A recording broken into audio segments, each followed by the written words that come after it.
Telangana Kranti Dal urban naxalite Prithviraj గారు ఉన్నారు. ఒకసారి మాట్లాడదాం. ప్రశ్నించేవాడిని ఇలా అర్బన్ నక్సలైట్లు అని చెప్పేసి ముద్ర వేసి సాధ్యమవుతుంది అంటారా? బరాబర్. నేను కూడా ఓపెన్ గా చెప్పిన, అరే నాకు తుపాకీ పోయి నువ్వు అరెస్ట్ చేస్తావా లేకపోతే మమ్మల్ని ఏమైనా చేయమంటావు చెప్పండి. ఇయ్యాల వరకు బయట పెడతలేరు. ఓకే, ఇప్పుడు హిజ్మా తప్పు చేసిందని చెప్పేసి భావిస్తాం. అంటే మన దృష్టిలో అడవికి పోయిండు, గన్ను పట్టిండు, తప్పని చెప్పేసి భావిస్తా ఉన్నారన్న. అన్నలకు పోయి వాళ్ళు దేని గురించి పోతున్నారు తెలియదు. ఇలా వాళ్ళ కుటుంబాల పోతే గుడిసెలు ఇండ్లు. ఇలా హిడ్మా తల్లిని చూస్తే ఎండిన పేగులు అబ్బా, కరిగిన టొక్కలు, ఎండిన పేగులు, ఇంత కండలేదు చెట్ట కూడలేదు పాపం ఆ తల్లికి.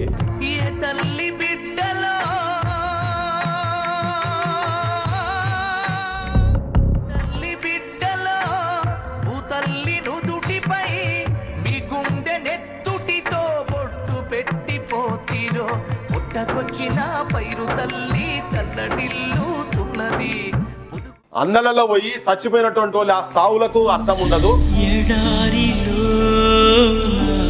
ఎండిన డొక్కలు, ఎండిపోయిన పేగులు పట్టుకొని బయట తిరుగుతుంటే అసలు వాళ్ళకి ఆ వెయిన్స్ రక్త నాణాలు ఉన్నాయా లేవో అనిపిస్తుంది. వాళ్ళు పోతే వాళ్ళు అసలు అన్నం తినేటట్టున్నారా లేదన్నట్టు చూస్తున్నారు. ఎవరి గురించి ఈ త్యాగాలని వాళ్ళు చేసిన, ఈ అన్నలు చేసిన త్యాగాలు ఎవరి గురించి? తెలంగాణ గురించి చచ్చిపోయినటువంటి 1200 మంది ఇప్పుడు కావచ్చు, 369 మంది గతంలో కావచ్చు. ఆ త్యాగాలకు సార్థకత ఉండదు.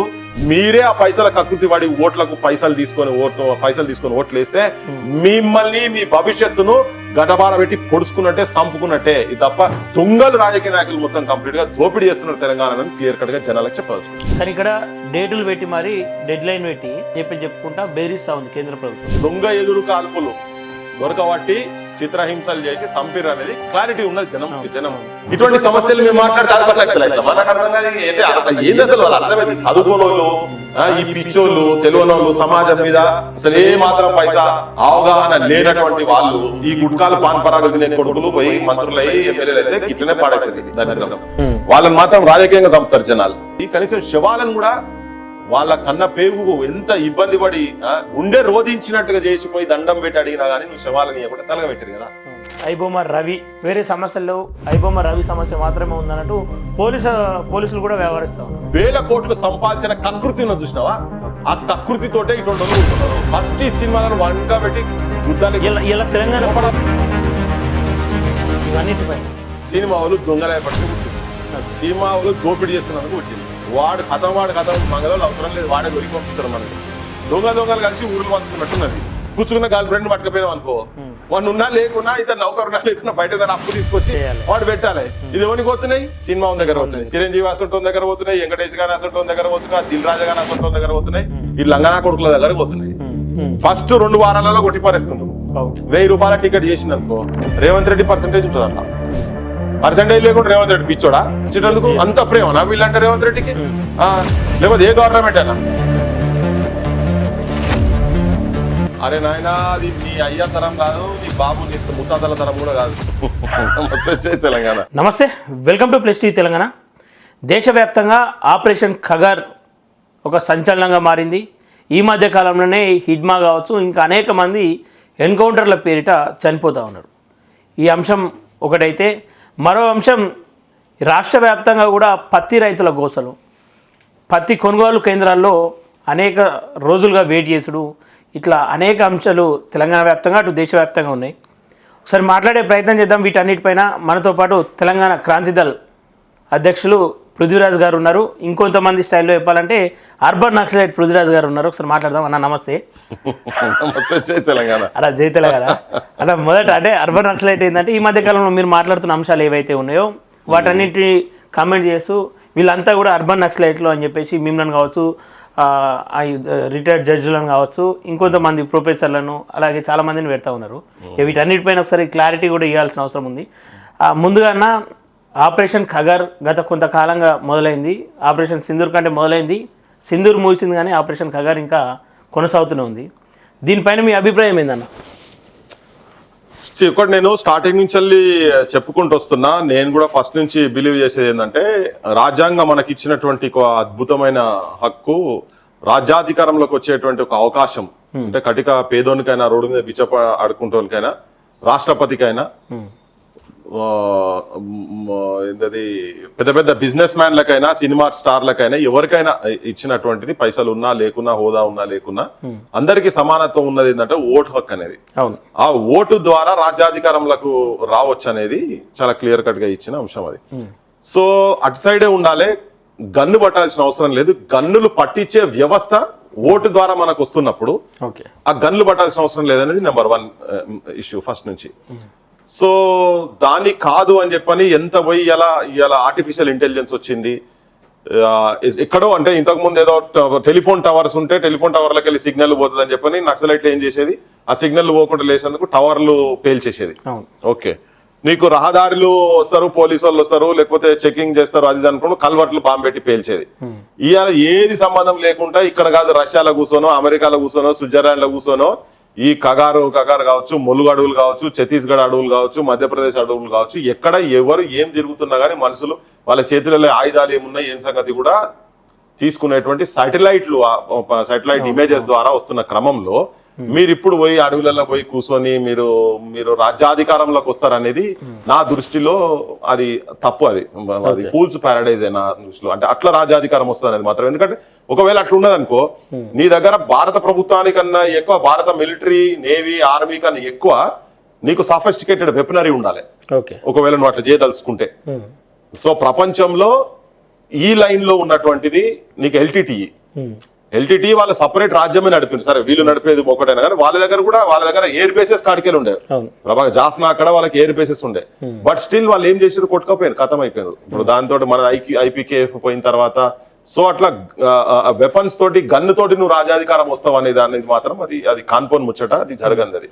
సో నువ్వు ప్రజలకు ఏమైనా బాగు చేయాలి. వాస్తవం ఏంటంటే ఇలా ఏ అటవీ ప్రాంతాలైనా, ఎక్కడికైనా, ఆదివాసీ గూడాలకైనా, ఈవెన్ పేదలో ఉన్నటువంటి కటిక పేదరికంలో ఉన్నటువంటి వాళ్ళు కావచ్చు, పల్లెలకు కరెంటు లేని పల్లెలు కూడా ఉన్నాయి. నిజం కూడా ఇలా పల్లెలల్లో జనాలకు రాజ్యాంగం ఇచ్చినటువంటి హక్కులు ఏమీ పొందుతలేవు, అది వాస్తవం. అక్కడ దాకా ప్రభుత్వాలే తెలియదు కదా, ప్రభుత్వాలు అనేటివి తెలియదు అటువంటి వాటికి. ఇలా సిటీలో కూడా రాజ్యాంగ ఉల్లంఘనలు చాలా జరుగుతూ ఉన్నాయి. ఒక పార్టీలోకి వెళ్ళి గెలిచిన ఎమ్మెల్యే ఇంకో పార్టీలోకి పోతుండు ఉట్టిగానే. అంటే పైసలు వ్యాపారం అయిపోయింది రాజకీయం కూడా. సో రాజ్యాంగం అమలు పల్లెల కాడికలు మొదలు పెడితే పై స్థాయి దాకా కూడా ఏం అమలు అయితే లేవు. ఈ కానూను ఇవాళ కూడా బ్లాక్ మార్కెటింగ్ జరుగుతున్నది. ఇవాళను ప్రభుత్వాలే రాజ్యాంగానికి వ్యతిరేకంగా వాళ్ళు పెట్టుకున్నటువంటి పాలసీలకు వ్యతిరేకంగా వాళ్ళే పనిచేస్తున్నారు. ఇలా పల్లెల్లో బెల్ట్ షాపులు ఉండొద్దు కానూన్ ప్రకారంగా, కానీ ప్రభుత్వమే బెల్ట్ షాపులు నడుపుతున్నది కదా. ప్రభుత్వం వాళ్ళతో పైసలు తీసుకుంటుంది, రాజకీయ నాయకులకు పోతున్నాయి, ఆఫీసర్స్ పోతున్నాయి, అన్నిటికీ పోతున్నాయి. అందుకే ఇవేవి కూడా ఇంకా పల్లెల దాకా పోతలేవు. సో ఇవన్నీ పరిష్కారం జరగాలంటే ఇప్పుడు కామన్ ఎడ్యుకేషన్ సిస్టమ్ మొత్తం కంప్లీట్ గా దేశం మొత్తం మంచి సమానమైన ఎడ్యుకేషన్ సిస్టమ్ ఇవ్వాలని స్వతంత్రం వచ్చిన కాడికి మనం పాలసీలు పెట్టుకున్నాం. కానీ చదువు అంతే లేదు. నువ్వు ఆదివాసీ గూడాల పక్క కూడా పల్లెలనే లేదు కదా, ఇలా తర్వాత పిరమైపోయింది. సర్వీస్ చేయాల్సినటువంటి అంశాలు, హెల్త్ అండ్ ఎడ్యుకేషన్ కూడా ఇలా ఇయ్యలేని పరిస్థితి ఉన్నది. సో గవర్నమెంట్లు ఫెయిల్ అవుతున్నాయి, ప్రజలతో ఎన్నుకోబడ్డ ప్రభుత్వాలే ఫెయిల్ అవుతున్నాయి. అట్లా నువ్వు గన్నుతో పోయి నేను చేస్తా అంటే మాత్రం అది కుదరని పని. సో ఓటు సైడ్ వచ్చి నువ్వు అవే సమస్యలు జనం లోపలికి చెప్పి ఇలా వాళ్ళకి ఏమున్నదంటే అరే మనం డైరెక్ట్ ఓట్లలోకి వస్తే మాత్రం ఇది చేసుకోలేము అని చెప్పని ఉండొచ్చు. ఎందుకంటే ఇలా ప్రజలే పైసలకు ఓట్లు అమ్ముకుంటున్నారు. కానీ అదే జనంలోకి వెళ్ళి త్యాగం చేసి ఏందో తెలియదు, వాళ్ళ బతుకు తెలియదు, పేరెంట్స్ తెలియదు, ఒకరోజు 35 ఏళ్ళు 40 ఏళ్ళు 45 ఏళ్ళు అంటే నోబెల్ ప్రైజెస్ గెలవాల్సినటువంటి వాళ్ళు, చాలా అద్భుతమైన తెలివితేటలు ఉన్నటువంటి వాళ్ళు కూడా అన్నలకు పోయి వాళ్ళు దేని గురించి పోతారు తెలియదు. ఇలా వాళ్ళ కుటుంబాలు పోతే గుడిసెలు, ఇండ్లు. ఇలా హిడ్మా తల్లిని చూస్తే ఎండిన పేగులు, అబ్బా కరిగిన డొక్కలు, ఎండిన పేగులు, ఇంత కండలేదు, చెటా కూరలేదు పాపం ఆ తల్లికి. అంటే అంత పేదరికం. వాళ్ళు వ్యక్తిగతంగా సంపాదించుకున్న వాళ్ళు కాదు, వాళ్ళు మళ్ళా ప్రజల గురించి ఇట్లా కొన్ని వేల మంది ఇప్పటికే చచ్చిపోయింది కదా. సో అది కాకుండా వీళ్ళు అదే జనాన్ని కన్విన్స్ చేసి నువ్వు వాళ్ళ ప్రాణాలు సైతం ఇచ్చి ప్రజల గురించి పనిచేసేందుకు ఆయుధాలు పట్టించగలిగి బాంబులు చేతిలో పెట్టి నీకు భవిష్యత్ ఏమైతుందో తెలియకుండా చేసేదని, అంటే నువ్వు ప్రాణానికి ఎప్పటికైనా కానీ తురపాయంగా వదిలేసేటువంటి స్థాయిలో నువ్వు కమిట్మెంట్ లెవెల్ వాళ్ళు తీసుకొచ్చినప్పుడు జనాన్ని ఓట్లు వేయించుకునే స్థాయి అనే కమిట్మెంట్ వీళ్ళ జనం లోపల తీసుకొచ్చి వాళ్ళ బాగు ఓటు తోటి అవుతుందని కనుక వచ్చేది ఉంటే రాజ్యాధికారమే చేతి ఉంటుంది. ఆ వ్యవస్థ నీ చేతిలో, నువ్వు అడవిలో పోవాల్సిన అవసరం లేదు. అడవిలోకి నీ పోలీస్ వ్యవస్థ పోయి నువ్వు ఎట్లంటే అట్లా చదివిపిస్తా అంటే చదువు వస్తుంది, హాస్పిటల్ అంటే హాస్పిటల్ వస్తే నిరుద్యోగ సమస్య ఉండకుండా పోతుంది. ఇలా అదే ప్రభుత్వాలు ఉంటే ఇలా ఏంది కగారుకు పోతున్నారు అనుకుందాం వాళ్ళు. ఏంది ఆడ మైన్స్ ఉన్నాయి కాబట్టి 28, 29 రకాల మైన్స్ అక్కడ ఐడెంటిఫై అయి ఉన్నాయి. అవి నువ్వు ఎవరినోనుకో ఇచ్చేసి మల్టీనేషనల్ కంపెనీకి ఇచ్చేసి నువ్వు బయట దేశాలకు పంపించే ప్లాన్లు ఉన్నారు. అంటే దేశద్రోహమే కరెక్ట్ చెప్పాలంటే. ఒకవేళ అది మనకి ఎట్లు ఉపయోగపడుతుందో నాకు తెలియదు కానీ సో ఇటువంటి చేసి నువ్వు పోతున్నట్టు వీళ్ళు ఉన్నారు కాబట్టి వీళ్ళు కథం పట్టియాలి. సో కథం పట్టిస్తారు, అది జరుగుతుంది. ఒకవేళ ఓటుతోనే వచ్చి అదే ఛత్తీస్గఢ్ లోనో అదే తెలంగాణలో అదే ఆంధ్రప్రదేశ్ లో అంటే ఇటువంటి అభ్యుదయ భావజాలం ఉన్నటువంటి వ్యక్తులు కనుక వచ్చి ఓటు ద్వారా రాజ్యాధికారం కనుక తీసుకొచ్చేది ఉంటే ఇలా వాటిని మనమే కాపాడుకోవచ్చు కదా. ఇక్కడ ఒకటన్నా నిజంగా ఓటుతోని ఆ మావోయిస్టులు అందరూ కూడా ప్రాణాన్ని సైతం వదిలి మావోయిస్టుగా మారినంటే ప్రాణాలకు లెక్కలేదు, ప్రాణాలు పోయినా సరే అనుకుని పోతారు. నిజంగా ప్రజాక్షేత్రంలో మీలాంటి వాళ్ళు అనేక మంది ఉన్నారు. సాధిస్తామన్న నమ్మకం ఉందా అన్న? ఈ ప్రజాక్షేత్రంలో ఈ ప్రభుత్వాల మధ్యలో ప్రశ్నించేవాని ఇలా అర్బన్ నక్సలైట్లు అని చెప్పేసి ముద్ర వేసి అనేక కేసులు పెట్టే ప్రయత్నాలు చేస్తూ ఉంది. సాధ్యమవుతుంది అంటారా? బరాబర్ సాధ్యం అవుతుంది. ఇంకొకటి ఏంటంటే ఇది తప్ప నీకు వేరే దారి లేదు. నువ్వు చెప్పు నాకు వేరే దారి ఏది ఉన్నది? ఇప్పుడు ఇన్నేళ్ల తర్వాత నీకు 78 ఏళ్ల స్వాతంత్ర దేశంలో మొత్తం ఎక్కడ చూసినా దోపిడి, వైట్ కాలర్ దోపిడి నడుస్తుంది.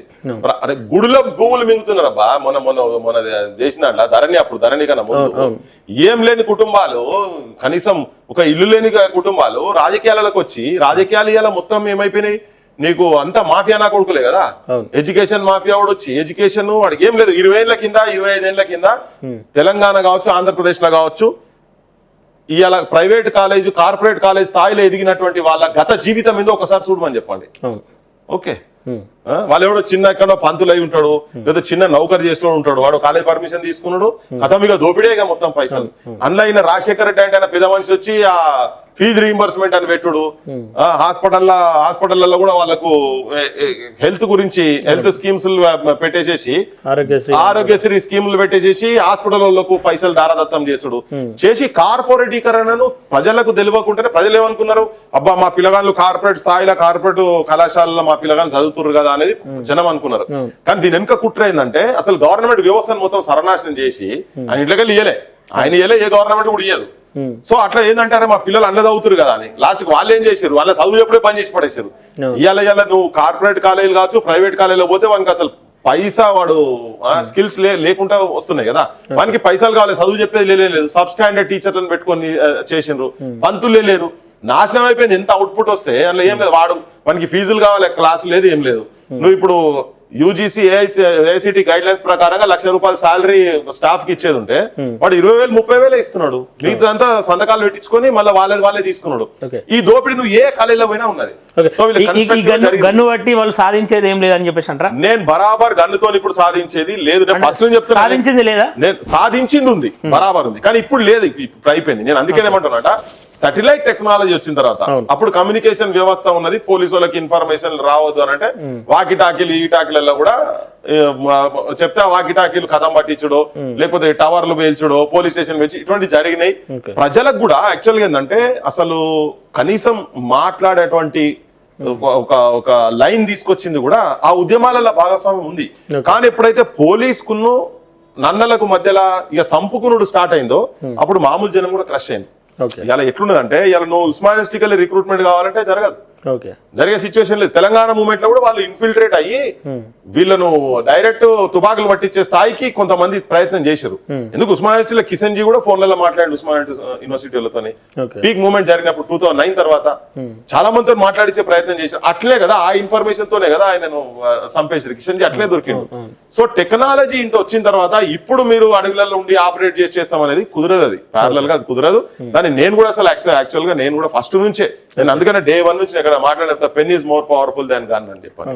సో ఆ కలం అనేది చేతిలో ఉండే, అది ఓటు అనే ఆయుధం ఉన్నది కాబట్టి ఈ రాజకీయ వ్యవస్థను అయితే ఒక్కటేందంటే ఈ దరిద్రాలు, ఈ అన్యాయాలు, ఈ మోసాలు, ఈ కుట్రలు, ఈ కుతంత్రాలు అన్ని కనుక నిజం కూడా జరగకుండా ఉండాలి, ప్రజల పక్షాన ప్రాపర్ ప్రభుత్వం ఉండాలంటే మాత్రం అది ఓటు ద్వారానే అవుతుంది. వీళ్ళు కూడా వచ్చి ఆ త్యాగమే చేసి కనుక జనాలతోటి కనుక ఉండి కనుక చెప్పగలిగేది ఉంటే ఓకే. కొన్ని ఇట్లా వచ్చిన తర్వాత వీళ్ళు కూడా ఇప్పుడున్న వ్యవస్థలో ఉన్న రాజకీయ నాయకులు సంపుతారు. సంపర్ అనేది ఏం లేదు. ఇలా బ్రాండ్ నువ్వు అంటున్నావు అర్బన్ నక్సలైట్ అని. ఇప్పుడు నా మీదనే అర్బన్ నక్సలైట్ అన్నాను. అరే పిచ్చోలారా, మీరు మాట్లాడే పిచ్చోలారా, మీరు నాకు అర్థమైతే లేదు ఏంటంటే గవర్నమెంట్ ఎవరు మాట్లాడినా కానీ నేను చెప్పేది ఏంటంటే మా నాన్న ఒక మాజీ మంత్రి, అవును. మా నాన్న ఒక సర్పంచ్ ఉండే సర్పంచ్ 58లో 59లో మా నాన్న సర్పంచ్, అవును. సమితి ప్రెసిడెంట్ ఆయన, తర్వాత ఎమ్మెల్యే, మంత్రి. మేము ఓటు నమ్ముకొని ఉద్యమాలు ఓటు కలిపి చేస్తున్నాం మేము. అట్లనే ఇక్కడ హింసా రాజకీయాలు ఎక్కడ లేవే. మేము నాన్ వైలెన్స్ లైన్ లోనే చేసినాం ఇప్పటిదాకా, అదే లైన్ చేస్తాం. వాళ్ళకి కూడా అదే చెప్తున్నాం. అంటే ఇప్పుడు మేము బడులల్లో ఆడలకు టాయిలెట్లు లేవు, మా కాలేజీలలో టాయిలెట్లు లేవు, చదువు చక్కగా లేదు, ల్యాబులు చక్కగా లేవు, ఆరోగ్యం ఉన్న బీమార్ అయితే హాస్పిటల్ పాలు కావాల్సిందే, అప్పుల పాలు అవుతున్నారు జనాలు, ఊర్లలో గంజాయి అమ్ముతున్నారు, బంద్ చేయండి. లేకపోతే పత్తి రైతులకు ఇబ్బంది అవుతున్నది, రైతులకు ఇట్లా అకాల వర్షాలు వచ్చి మొత్తం పంట నష్టం అవుతున్నాయి. ఇటువంటి సమస్యలు మేము మాట్లాడితే అసలు ఇట్లా మనకు అర్థం కాదు. ఏంది అసలు వాళ్ళు అర్థమైంది? చదువుకోని వాళ్ళు, ఈ పిచ్చోళ్ళు, తెలియనోళ్ళు, సమాజం మీద అసలు ఏ మాత్రం పైసా అవగాహన లేనటువంటి వాళ్ళు ఈ గుట్కాలు పాన్ పరాగులు తినే కొడుకులు పోయి మంత్రులయ్యి ఎమ్మెల్యేలు అయితే గిట్లనే పాడైతుంది దరిద్రం. సో వాళ్ళ పరిభాషలు ఎట్లున్నో అది తెలియదు కానీ, అంటే ఇప్పుడు ఇలా నన్ను కాదు అసలు రిటైర్డ్ జడ్జిలను అటువంటి వాళ్ళని కూడా అర్బన్ నక్సలైట్ అని మాట్లాడే కాడికి పోయినాక అంటే ప్రజలు కూడా అబ్జర్వ్ చేస్తుంటారు కదా, ఇలా వాళ్ళది ఉండొచ్చు. పాపం మండుతుంది ఎన్నో రోజు వాళ్ళ జనం కూడా వింటుంటారు కదా ఇవన్నీ. ఎవరు ప్రజా సమస్యల మీద మాట్లాడుతున్నారు, ఎవరు ప్రజా సమస్యల మీద కొట్లాడుతున్నారు, ఏ అంశాల గురించి డిస్కస్ చేస్తున్నారు. ఇలా మేము ఏం చెప్పినా, మీరు సంపుడు పెట్టకండి మీరంతా సల్వాజుడు కాడికి వెళ్ళి మొదలు పెడితే ఇప్పటిదాకా ఆపరేషన్ గ్రీన్ హంట్, తర్వాత ఇప్పుడు కర్రెగుట్ట. రాజ్యాంగం కూడా ఏమని చెప్తా ఉంది, చంపడం సరైన శిక్ష కాదు అని చెప్తా ఉంది. కానీ ఇక్కడ డేటులు పెట్టి మరి డెడ్ లైన్ పెట్టి చంపేస్తాం ఆ లోపు, లేదంటే లొంగిపోండి అని చెప్పుకుంటా బెదిరిస్తూ ఉంది కేంద్ర ప్రభుత్వం స్వయంగా. శాంతి చర్చలు గతంలో అనేక సందర్భాల్లో శాంతి చర్చలు జరగాలని చెప్పేసి ఉంటుండే, ఇప్పుడు అట్లా దానికి కూడా అవకాశం లేకుండా చేస్తూ ఉంది. దీనిపైన నిజంగా రాజ్యాంగం లోబడి ఉన్నోళ్ళే రాజ్యాంగం తూట్లు కొట్టినట్టు కాదు ఇది మరి? 100% ఇప్పుడు ఇష్టరాజ్యం అయిపోయింది. తుపాకీ నా చేతులు ఉన్నది కదా, నేను ఏది పడితే చేస్తా అంటే కాదు. ఓకే, ఇప్పుడు హిడ్మా ఇంత ఇష్యూస్ చేసి నేను చంపిడు అనుకో, మీరు పెట్టండి, కోర్టు ముంగట పెట్టండి, కోర్టు శిక్షిస్తుంది కదా. కోర్టు రేపు పొద్దుగాల ఆయనకు హ్యాంగ్ చేసేది ఉంటే కోర్టు చేస్తుంది. నువ్వెవరు భయ్? నువ్వెవరు చంపేటందుకు? సరే, ఆయన కానూన్ చేతిలో తీసుకుని చంపిడు అనుకో, కానూన్ చెప్పలే, నువ్వు కానూన్ రక్షించేందుకున్నావా, దేనికున్నావు? రాజ్యాంగ పుస్తకాలు ఇస్తున్నారు వాళ్ళకి ఇలా బయటికి రాగానే, ఆ రాజ్యాంగం నువ్వు ఫస్ట్ అమలు చేయాలి కదా. రాజ్యాంగాన్ని చంపని చెప్పలే. ఆయనకు ఒక 3 లేయర్ సెక్యూరిటీ ఉంటే 200 మంది సెక్యూరిటీ ఫోర్సెస్ ఉంటాయి. అసలు వాళ్ళు ఏంటంటే ఇప్పుడు అడవిలో పుల్లులు తిరిగినట్టు తిరిగి వాళ్ళు ఒకటేసారి బయటకు వచ్చాక ఎటుపోవాలి అర్థం కానట్టున్నది. వాళ్ళు కూడా అంటే తెలుస్తున్నది మరి ఎంతవరకు కరెక్ట్ నాకు తెలియదు, కానీ వాళ్ళు కూడా ఏంటంటే సరెండర్ రైట్ అందుకే బయటికి వస్తే వీళ్ళని కావాలని తీసుకుపోయి చంపిరు. ఒకవేళ అట్లా జరిగింది అనుకో, అది తప్పే కదా. వాళ్ళు దొరకబట్టాలి. ఎస్, నువ్వు ఏమేమి తప్పులు చేసినావు ఏంటిది ప్రభుత్వం ఎస్ పెట్టాలి, శిక్షించాలి కదా. కసబసంటోని తీసుకొచ్చి లోపల పెట్టి నువ్వు ట్రయల్స్ చేసింది కదా మీరు. ఎవరో కిడ్నాప్ చేసి పెడితే 3 పంపించారు కదా, మసూద్ అజర్ అంటాడు. ఇప్పటిదాకా వాడు భారతదేశానికి తలనొప్పి అయ్యే ఉన్నాడు కదా. తీసుకుపోయి ఇక్కడికి వెళ్ళి పోయి ఆడ తీసుకుపోయి కాందహార్ లో తీసుకుపోయి ఉపజెప్పి వచ్చిరు కదా వీళ్ళు. మరి వాళ్ళనేమో వాళ్ళని దొరకబట్టి వాళ్ళనేమో కోర్టుల ముంగట పెట్టేసేసి ట్రయల్స్ జరిపి వాళ్ళకు శిక్ష పడేటట్టు చేయాల్సింది పోయి వాళ్ళనైతే వదిలేసారు కదా. మరి వాళ్ళనే వదులుతారు, వాళ్ళని పాకిస్తాన్ కు ఒప్పచెప్తారు, ఆఫ్ఘనిస్తాన్ కు ఒప్పచెప్తారు. వాళ్ళే ఇలా పెద్ద మిలిటెంట్ రారాజులై వాళ్ళే మొత్తం సీక్రెట్ సెల్స్ పెట్టి ఇలా డాక్టర్ల కాడికెళ్ళి, ఆడోళ్ళ డాక్టర్ల కాడికెళ్ళి వాళ్ళు ఎమోషనల్ గా వాళ్ళని తయారు చేసి ఇలా వాళ్ళే ఒక మానవ బాంబులు తయారై పెద్ద పెద్ద ఆర్డిఎక్స్ గిటెక్స్ పేల్చే కాడిదాకా తీసుకపోయి చేసే కాడికి వచ్చారు. మరి వీళ్ళు అట్లా కాదు కదా. వీళ్ళు వచ్చి ఇక్కడ వచ్చి నీ సెక్రటేరియట్ వల్ల కొడతా అనలే. వీళ్ళు గోకుల్ చాట్ల బాంబులు వేయలేదు. నక్సలైట్లు గోకుల్ చాట్ల బాంబులు ఏమి వేయలే కదా. సినిమాటాక్స్ లో బాంబులు పెట్టలేదు కదా నక్సలైట్లు ప్రజలను వచ్చి డైరెక్ట్ వచ్చి విచ్చలవిడిగా వాడు కసాబ్ గాడు కాల్చినట్టుగా రైల్వే స్టేషన్లలో వచ్చి మెట్రో స్టేషన్లో వచ్చి కాల్చలే కదా. వాళ్ళ ఒక మౌలిక ఇష్యూస్ మీద వాళ్ళు కొట్లాడుతా ఉన్నారు కదా. అవి నువ్వు ఎట్లా పరిష్కరింపజేస్తావు, ఏం సంగతి? ఇప్పుడు ఆ పల్లెలలో ఇప్పుడు నేను చెప్పిన ఎండిన డొక్కలు వాళ్ళకి భూములు ఇచ్చినవా, లేకుంటే వాళ్ళకి నువ్వు వ్యవసాయం చేసి ఇచ్చినవా? అసలు ఈ దేశ పౌరులుగా నువ్వు కన్సిడర్ చేయలే కదా. నువ్వు ఆ సమస్యలు సాల్వ్ చేయనంత మటుకు ఇదంతా కుదరని పని. సో అందుకనే నువ్వు వచ్చి ఇష్టం వచ్చినట్టుగా రాజ్యాంగాన్ని చేతులకు తీసుకొని నీ పోలీస్ వ్యవస్థకు తుపాకీస్తే నువ్వు కాల్చిపడేయమని చెప్పు కాదు కదా. నువ్వు అట్లా కాదు. నువ్వు దేశ రక్షణకు ఉండాలి, జనం రక్షణకు ఉండాలి. కానీ జనాన్ని నువ్వు చంపుతా అని చెప్పి అడ్డగోలుగా నువ్వు పోతే 100% మళ్ళీ చెప్తుంది ఏంటంటే ఒకవేళ హిడ్మా కానీ ఇంకెవరైనా కానీ నక్సలైట్ల కేసులు ఉన్నాయి అనుకో వాళ్ళని దొరకబట్టి తీసుకుపోయి నువ్వు పెట్టు. నువ్వు విజయవాడకు వచ్చి ఎక్కడో షెల్టర్ తీసుకున్నట్టు ఆయన తీసుకుపోయి పిట్టలు కాల్చినట్టు ఒక 5-6 మందిని కాలిస్తే వాళ్ళకు హిడ్మా అంటేనే ఇంతగానం దేశ ప్రధానమంత్రి కాడికెళ్ళి ఫోకస్ చేసి హోమ్ మినిస్టర్ కాడికెళ్ళి ఫోకస్ చేసి చేసినటువంటి వాళ్ళు డిఫరెంట్ రాష్ట్రాలలో డీజీలు సీఎంలు అతని గురించి ఆయన ఎట్లయినా దొరకబట్టాలా అనేటోడు ఒకవేళ దొరికిండు అనుకో నీకు గవర్నమెంట్ కూడా నీకు అవకాశం కదా. ఎస్ నువ్వు తప్పు చేస్తున్నావు, నువ్వు ఇంతమంది నువ్వు చేసినావు అనేది గవర్నమెంట్ ఎవరు కోర్టులు శిక్షించాలి. కోర్టు వ్యవస్థ ఎందుకు పెట్టుకున్నాం మనము అంటే కోర్టులను కూడా అపహాస్యం చేసే కాడికి తీసుకుపోయిండ్రు. ప్రభుత్వాలకు కూడా ఒక మంచి ఆపర్చునిటీ ఉండే ఎస్ తీసుకొచ్చి మేము పెట్టినాము, మేము సంపదలుచుకోలేదు, సంపుడు అనే విధానం అది కాదని. నీ భారతదేశ పౌరులు కదా వాళ్ళు. నువ్వు వాళ్ళేమో సింధూర్ అని చెప్పని వాడు చూసి పాయింట్ ఇప్పి అంగిప్పి వాడు కాల్స్తేనేమో వాడిని కథం పట్టించినావు. ఓకే, ఇంకోటి ఇప్పుడు మాట్లాడే క్రమంలో చాలా మంది మాట్లాడుతూ ఉంటారు, అరే రోహింగ్యాలని దేశ శత్రువులు ఇక్కడ ఉన్నారంటున్నారు, ఎందుకు స్పేర్ చేస్తున్నారు? ఇలా నేను కూడా ఓపెన్ గా చెప్పిన, అరే నాకు తుపాకీ పోయి నాకు పర్మిషన్ ఇయ్యండి, ఒకవేళ వాళ్ళు ఉండి నిజంగా వాళ్ళ దగ్గర తుపాకులు ఉండేది ఉంటే కానూన్ ప్రకారం ఉంటే నువ్వు అరెస్ట్ చేస్తావా లేకపోతే మమ్మల్ని ఏమైనా చేయమంటావా చెప్పండి. ఇవాళ వరకు బయట పెడతలేరు. హైదరాబాద్ ఒక అడ్డా అయింది అని చెప్పని అంటున్నారు. మరి అడ్డా అయినప్పుడు తీయాలి కదా వీళ్ళంతా. సో దిక్కేమో పాకిస్తాన్ టెర్రరిస్టుల పట్ల వైఖరి అట్లున్నది.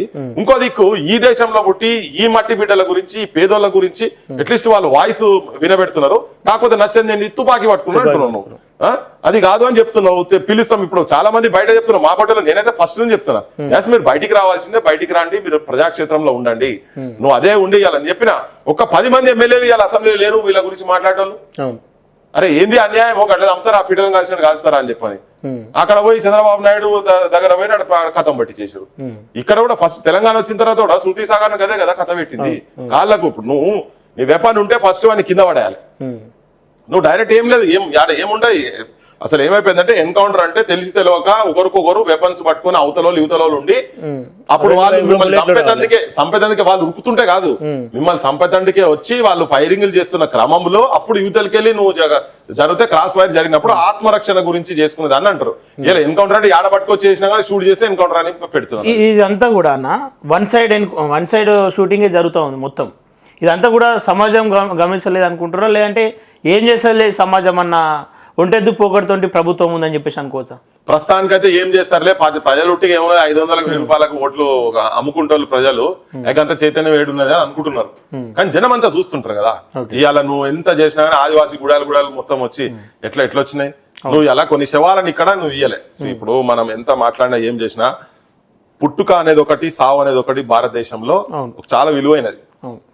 నా ఇంట్లో చచ్చిపోతే వాళ్ళని ఎంత ఏమున్నా గానీ వాళ్ళు ఎటువంటి వాడైనా తీసుకుపోయి దాన సంస్కారాలు చేసి దానికి రిచువల్స్ ఉంటాయి కొన్ని. మన ఓకే బొక్కలు తీసుకుపోతాం, కొన్ని సంగమంలో నదీ సంగమంలో కలుపుతాం, ఆత్మ సంతృప్తి ఉండాలని చెప్పని మొక్కుతాం. ఇవన్నీ మన సాంప్రదాయాలు, మన ఆచారాలకు సంబంధించిన ఇటువంటి ఆచారాలను మేము గౌరవిస్తాం అనేటువంటి వ్యక్తులే ఇలా కాల్సి కనీసం శవాలను కూడా వాళ్ళ కన్న పేగుకు ఎంత ఇబ్బంది పడి గుండె రోధించినట్టుగా చేసిపోయి దండం పెట్టి అడిగినా గానీ నువ్వు శవాలని ఇవ్వకుండా తలగబెట్టారు కదా.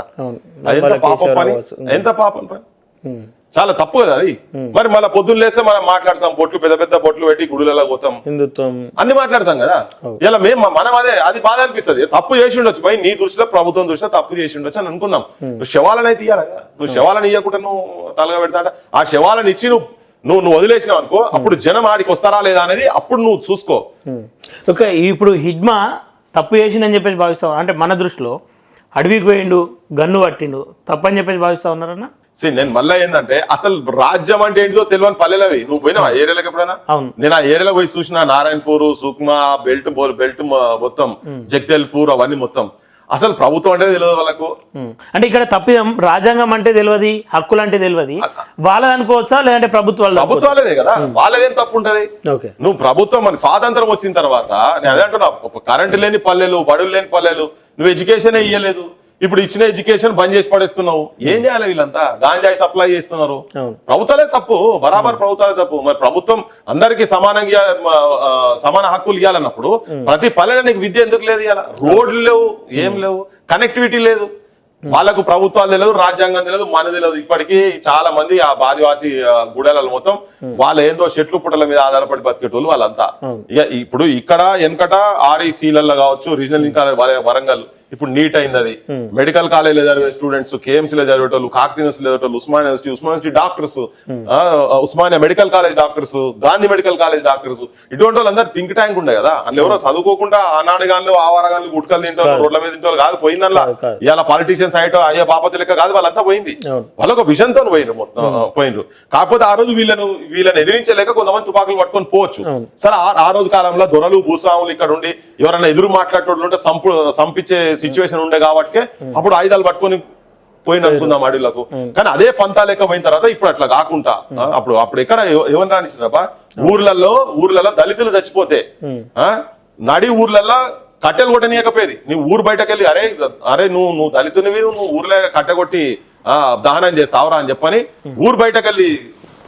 ఊరు బయట దహనాలు చేసుకునేది అంటే నీ హక్కులే లేవు కదా రోడ్ల మీద నడిచే పరిస్థితి లేదు కదా అప్పుడు తిరగబడ్డరా జనము దొరలు భూస్వాముల ఇళ్ళకి వెళ్ళి చెప్పులు చేతిలో పట్టుకొని పోవాలి మా ముఖ్యమంత్రి కూడా ఒకసారి చెప్పిండు కదా మా ఊళ్ళో కూడా మా ఇంటికి వాళ్ళు పోవాలంటే చెప్పులు చేతిలో పట్టుకొని పోవాలని చెప్పని ఇప్పుడున్న ముఖ్యమంత్రి చెప్పిండి మాట సో అంత అహంకారం ఉండే మరి అక్కడికెళ్ళి పుట్టిరు కదా తిరుగుబాటు అక్కడికెళ్ళి వచ్చింది అందుకే గుత్పలు అందుకున్నారు తిరుగుబాటులో కారం పొడి పట్టుకొని రోకల్ బండలు ఎత్తిన పల్లెలు కారం పొడి చేతిలో పట్టుకున్న చెల్లెళ్ళు అని సాహిత్యం ఎట్లా పుట్టింది ఈ దొరల భూస్వాముల అరాచకాలకు వ్యతిరేకంగా తిరుగుబాటు చేశారు అది పోయి తుపాకుల సైడ్ పోయింది అనుకుందాం కానీ ఇలా కాలం కాదు కానీ దాని రోల్ అది ప్లే చేసింది అప్పుడు కనీసం జనానికి ఇట్లా చంపుతుంటే ఏం చేస్తారబ్బా ఏ ఊర్లో పడితే ఆ ఊర్లలో పడి చంపుతుంటే అట్లా తిక్కకొచ్చి ఓ దొరనో ఇంకెవరినో భూస్వామినో ఎవరైతే అరాచకాలు చేస్తుండ్రో వాళ్ళ మీద తిరగబడ్డారు జనం ఆ భూస్వామ్య కుటుంబాలకెళ్ళి వచ్చినటువంటి వాళ్ళు కూడా ఆ దొరల కుటుంబాలకెళ్ళి వచ్చినటువంటి వాళ్ళు కూడా మా కుటుంబాలు ఇప్పటిదాకా అన్యాయం చేసినాయి మోసాలు చేసిండ్రు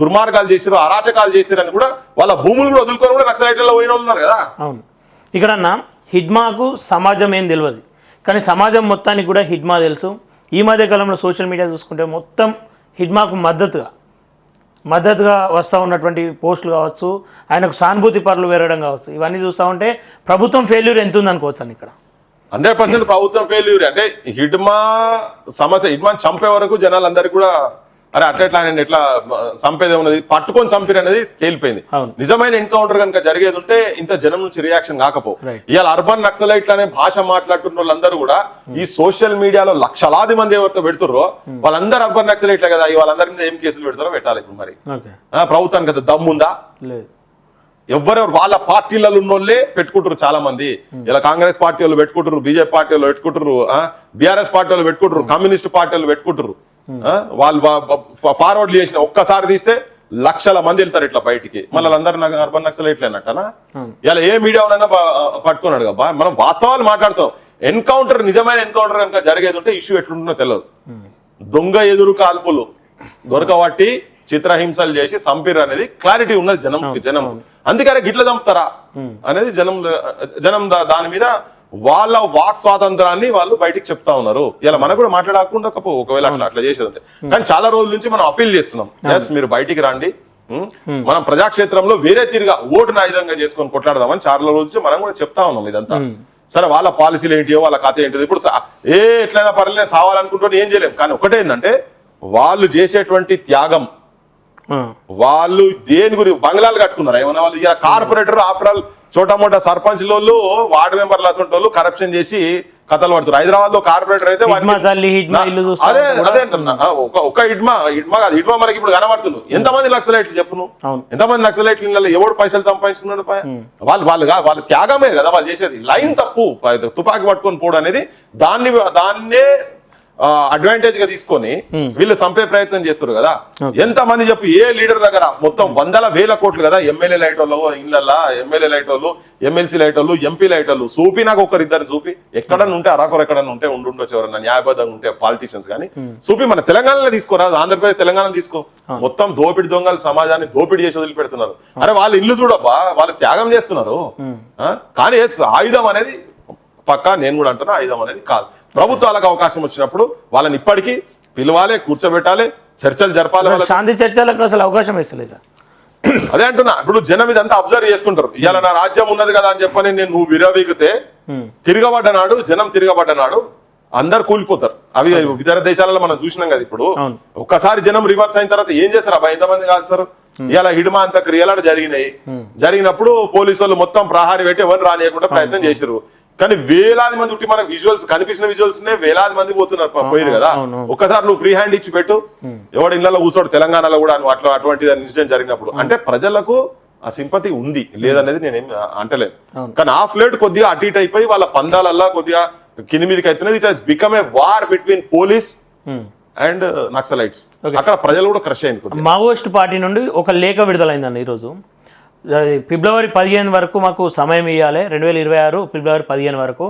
ఈ సమయంలోపు మేము ఆయుధాలు విడవడానికి అన్ని సిద్ధం చేసుకొని అందరితో చర్చించి మేము ప్రభుత్వానికి సానుకూలంగా స్పందిస్తాం అంటూ ఒక లేఖ రాశారు. దానికి ప్రజాప్రతినిధులు కావచ్చు, జర్నలిస్టులు కావచ్చు మధ్యవర్తిగా వ్యవహరించాలని చెప్పేసి రిక్వెస్ట్ చేస్తూ ఉన్నారు. అయినా కానీ ప్రభుత్వం తగ్గే ప్రసక్తి అయితే కనిపిస్తలేదు. దీనిపైన మీరేం చెప్పదలుచుకోరన్న? వాళ్ళు లేఖ రాశారు, క్లియర్గా రిక్వెస్ట్ చేస్తూ ఉన్నారు, అటు ప్రభుత్వాన్ని కావచ్చు, ఇటు ప్రజాప్రతినిధులు కావచ్చు, అటు మీడియాని కావచ్చు. ఏం చెప్పారు? ఆపరేషన్ సింధూర్కు దీనికి కంపేర్ చేద్దాం అంతేనే. ఓకే, వాడు టెర్రరిస్టు, ఈడ పుట్టినోడు కాదు, కథ కాదు. వాడు ఈడికి వచ్చి ఈడ మందిని చంపేసి ఈడ నిజంగానే సింధూరాన్ని తుడిపేసిండు. ఓకే, దీన్ని చేసిపోయి ఈడ మనం బాంబులు వేసిర్రు. అయిపోయినాక పాకిస్తాన్ వాడు టెలిఫోన్ చేసిండు, బైసాబ్ జర ఆపేసి 4 రోజులు ప్లీజ్, మేము కూడా సబ్స్క్రైబ్ చేసుకుంటాం అని చెప్పారు. అరే నువ్వు మళ్ళా కనుక చేస్తే మాత్రం నోడు వదిలిపెట్టడం రాబాయ్ అని చెప్పి మనోడు చెప్తున్నా అని చెప్తున్నాడు. ఓకే, మనకి ఎంత నష్టం అయిందో ఏందో తెలియదు. ఆ ట్రంప్ గడికోసారి స్టేట్మెంట్ ఇస్తారు, మీ ఇన్ని చెట్లు పోయినాయి, అవి పోయినాయి, ఇవి పోయినాయి. కానీ టెలిఫోన్ కాల్ అయితే మాకైతే చేసిండు, చేసి మేము కూడా సెటిలైట్ చేసుకుంటాం అంటే ఆపిరు కదా. మరి ఇప్పుడు వీళ్ళు కూడా అంటున్నారు కదా, మరి మేము కూడా సెటిలైట్ అయితే అవసరం అయితే మీ దగ్గరకు వస్తా అని చెప్తున్నారు. మరి వానికి ఆపినప్పుడు, పాకిస్తాన్ వానికి నువ్వు ఆపినప్పుడు ఇక్కడ కూడా ఆపాల్సిందే, బరాబర్ ఆపాల్సిందే. ఎస్, వాళ్ళు చేసుకుని కొన్ని ఏళ్ళకి వెళ్ళి వాళ్ళు ఆ పంతా పట్టుకొని పోయింది కదా. చర్చలు చేసుకొని ఆడిపోతారు మొత్తం చుట్టుముట్టి పెట్టుకోను. అందుకని వాళ్ళు ఎక్కడైనా పోతారు, ఆయుధాలు మళ్ళీ దాచుకొని మళ్ళీ వస్తారు కావచ్చు అని కూడా అదే నీ చేతిలో ఉంటది. ఇప్పుడు దాదాపు ఒక ఏంటంట 600 నుంచి 650 క్యాంపులు అయినాయట ఆల్రెడీ, ఆడ మిలిటరీ క్యాంప్స్ అయినాయట కదా. ఇంకెవడు వస్తారు భయాడా, ఎవడు వచ్చేది లేదు, నీ చేతిలో ఉంటుంది కదా. ఈ టైం వాళ్ళు పాలసీలు గిల్సీలు పెట్టుకొని వాళ్ళు కూడా ఒక మానసికంగా ప్రిపేర్ అవుతారు కావచ్చు. కొన్ని ఏళ్ల నుంచి అడవిలో ఉన్నారు, వాళ్ళకి తెలియదు, సమాజం గురించి తెలియదు, కథ తెలియదు, కార్ఖాన తెలియదు. అందుకే వచ్చి వాళ్ళు ఇట్లా పడుతున్నారు. ఆ జంగల మాత్రం వీళ్ళనైతే పట్టుకోలేకపోయారు కదా. వాళ్ళు బయటకు వచ్చినాక ఎక్కడో ఆరోగ్యం మంచిగా లేకనో ఎక్కడో దగ్గరనో ఉంటే దాన్ని దొరకబట్టి కథ పట్టించేస్తారు మీరు. ఓకే, కానీ 100% గవర్నమెంట్ అవకాశం ఇవ్వాలి. ఈ బిడ్డలే కదా, వాళ్ళని వాడుకోబోయి. నువ్వు నీకు రణనీతిలో, నీకు వార్ టాక్టిక్స్ లో నీకు హిడ్మా అద్భుతంగా నీ మిలిటరీకి సంబంధించినటువంటి వ్యూహాలనే తలదిన్నే రకంగా ఆయన తెలుగు ఇచ్చేసాడు. అటువంటి వాళ్ళు ఎంతమంది ఆదివాసీలల్లా తీసుకొచ్చుకొని నీ దగ్గర జాయిన్ చేసుకో. ఈ భారత రాజ్యాంగాన్ని రక్షించేటువంటి స్థాయిలో అటువంటి వాళ్ళని పెట్టు. అద్భుతంగా చదువుకున్నారు కదా వాళ్ళు. ప్యారలల్ గా గవర్నమెంట్ నడిపే స్థాయిలో కిందాక పోయి చేస్తుంటే వాళ్ళ వ్యూహాలు కూడా ఉంటాయి కదా. చేసుకొని కూర్చోబెట్టుకో, నీకు ఏమైనా యాడ్ అవుతుంది కావచ్చు. అందులో కూడా IAS IPS కన్నా తెలుగు మంత్రులు అందులో ప్రజాసేవ కమిట్మెంట్ ఉన్నటువంటి వాళ్ళు, నిబద్ధత ఉన్నటువంటి వాళ్ళు, నిజాయితీ ఉన్నటువంటి వాళ్ళు ఉంటారు కదా, వాళ్ళని చేసుకొని. ఓకే, ఒకవైపు ఏమో సమయం ఇవ్వమని వాళ్ళు, లేదు మార్చి 31 నాటికల్లా చంపేస్తామని వీళ్ళు. ఈ రెండింటి మధ్యలో చూస్తూ ఉంటే అంటే ఒక సరే ఏదేమైనప్పటికీ సమాజ ప్రేమికులుగా, సమాజం బాగుండాలని చెప్పేసి అనుకునే వ్యక్తిగా మీరు ఏం చెప్తారు? అటు వాళ్ళకు కావచ్చు, ఇటు ప్రభుత్వాలకు కావచ్చు, ఏం సందేశం ఇస్తారు? వాళ్ళకు కూడా చెప్పేది ఏంటంటే ఆయుధాలతోని ఏం చేయలేరు, ఆయుధాలు బట్టి రాజ్యాధికారంలోకి వచ్చేది మాత్రం లేదు. ఓకే, సో బరాబర్ వాళ్ళు ఆలోచించాల్సిందే, ఈ క్షేత్రంలోకి రావాల్సిందే. ఓట్ అనే ఆయుధాన్ని తీసుకొని రావాల్సిందే వాళ్ళు బరాబర్. సరే వాళ్ళు టైం అడుగుతారు కాబట్టి గవర్నమెంట్ కూడా టైం ఇస్తే అది మంచిది. ఒక మంచి సిగ్నల్ ఇచ్చిన వాళ్ళు అవుతారు మీరు కూడా. అది ఏ ప్రభుత్వం అయినా కావచ్చు, మీరు మంచి సిగ్నల్ ఇచ్చిన వాళ్ళు వాళ్ళ దగ్గర నుంచి ఒకటి వచ్చింది పర్మనెంట్ గా దీనికి సొల్యూషన్ అవుతుంది. ఇంకోటి ఏంటంటే నువ్వు ఫ్రిక్షన్ లో, నువ్వు ఒత్తిడితోటి, ప్రెషర్ లో ఉండి నువ్వు కావాలని మెడ మీద కత్తి పెట్టి కనుక చేసేది ఉంటే నువ్వు సమస్యలు పరిష్కరించరని రోజులు ఆ వాదం బతికుంటది జనం లోపల మళ్ళా. సో వాళ్ళు ఎక్కడో దగ్గర ఒక అగ్రిమెంట్ కనుక వచ్చి ఉండేది ఉంటే, అన్ని విధాల ప్రాపర్ గా కనుక అగ్రిమెంట్ అయ్యి ఉండేది, నువ్వు ఫోర్స్ఫుల్ గా అగ్రిమెంట్ చేస్తే ఎక్కడో దగ్గర లోపల దాన్ని పట్టుకొని పెట్టాడు ఇంకొకటి ఇంకో రూపం ఉంటుండొచ్చు. అట్లా రాకుండా ఉండు భారతదేశానికి మంచిది, భారతదేశ పల్లెలకు కూడా మంచిది. సో అట్లేందంటే వాళ్ళు కూడా మానసికంగా అన్ని వచ్చిన తర్వాత ఒక ఉడంబడికి వచ్చి మనసావాచ కర్మలు అన్నిట్లలో చలో భయ్ మేము దీనికి అందుకే మేము మొత్తం వదులుతున్నాము, వదిలి మేము జనజీవ స్రవంతిలో ఆల్రెడీ జనంలో ఉన్నారు వాళ్ళు. కానీ ఈ మీరు అనుకునేటువంటి జనజీవ స్రవంతిలో రాజ్యాంగం చేతిలో పట్టుకొని మేము కూడా పనిచేస్తామని చెప్పనే లైన్లలో వాళ్ళని కన్విన్స్ అవుతారు. ఇప్పుడు ప్రెషర్లకైనా వచ్చిరు కాబట్టి వాళ్ళ నుంచి ఆఫర్స్ వస్తున్నాయి కాబట్టి ఆ లైన్ లో తీసుకుపోయి పెట్టుడు అనేది అందరికీ మంచిది. లేకపోతే నువ్వు ప్రెషర్ లో పెట్టినప్పుడు ఏమైతుందంటే అయ్యా ఇవాళ నన్ను చంపుతా అంటుండు కదా, సరే ఇవాళనైతే పోదాం, రేపు పొద్దుగాల మళ్ళీ చూసుకుందాం అనే కాడికి వాళ్ళ లోపల అది పెట్టుకున్నారు అనుకో, ఇది ఆగదు. ఇది ఆగదు. ఇప్పుడు బయటకు వచ్చినాక అందులోకెళ్ళి మళ్ళీ 10 మంది తయారైన అనుకుందాం తెలియక వాడు 2 ఏళ్ళు కాముచుకుంటాడు, 20 ఏళ్ళు 30 ఏళ్ళు అడవిలో ఉంటాడు. ఓ 2-3 ఏళ్ళు వీళ్ళు ఒత్తిడి చేసిన కాముసి ఉంటాడు. ఎన్నో రోజు వాళ్ళకి తలకాయ తిరిగి ఎవరో దగ్గర మంత్రిని ఎమ్మెల్యే 10 మంది పట్టుకొని వేసిరు అనుకో, ఇదంతే ఎందుకు మనకు అవసరమా? ప్రజలకు కూడా కరెక్ట్ కాదు అది వాళ్ళకు కూడా కరెక్ట్ కాదు, మనకు కూడా మంచిది కాదు అది. సో అందుకని ఏంటంటే వాళ్ళని నిజంగా కూడా ప్రాపర్ కన్విన్స్ చేసి తీసుకొచ్చి వాళ్ళకి అవసరమైతే ఇంకేమైనా క్లాసెస్ పెట్టో ఏందో చేసి వాళ్ళను వాళ్ళ ఆలోచన విధానాన్ని సమాజానికి ఇంకా మంచిగా ఎట్లా ఉపయోగపడితే అవి చూసుకునే బాధ్యత ప్రభుత్వం తీసుకోవాల్సిందే. ఒకవేళ ఇదే విధంగా ఒంటెద్దు పోగొడుతూ పోతే నిజంగా మావోయిజం అనేది అంతమవుతుంది అని చెప్పేసి భావిస్తా ఉన్నారా? వాళ్ళు మార్చి 31 కల్లా అంతం చేస్తామని చెప్పేసి శబ్దం చేస్తా ఉన్నాడు అమిత్ షా కావచ్చు, మోదీ కావచ్చు. సాధ్యమవుతుంది అంటారా? నేను అదే అంటున్నా, నువ్వు మానసికంగా మనిషి మారకపోతే అది ఇంకో రూపం దాల్స్తుంది. ఓకే నీ ఫస్ట్ ఇక్కడ రైతాంగ సాయుధ పోరాటం మొదలు పెడితే ఇక్కడ తిరుగుబాటు వచ్చిన ప్రతిసారి ఇంకొక షేప్ తీసుకొని పోయింది. నువ్వు సమస్యను ఐడెంటిఫై చేసి నీ క్యాన్సర్ ఉన్నదా ఏమున్నదా నువ్వు ప్రాపర్ డయాగ్నోస్ చేసి దాని ప్రాపర్ ట్రీట్మెంట్ ఇస్తేనే నీకు నయం అవుతుంది. నువ్వు క్యాన్సర్ ట్రీట్మెంట్ కు నీకు బీపీ వచ్చిందిరాబాయి షుగర్ గోళీలు బీపీ గోళీలు ఇస్తే పోతుందా? క్యాన్సర్ లోపల ఉంటది కదా. సో నువ్వు క్యాన్సర్ ట్రీట్మెంట్ ఇవ్వాల్సిందే కదా.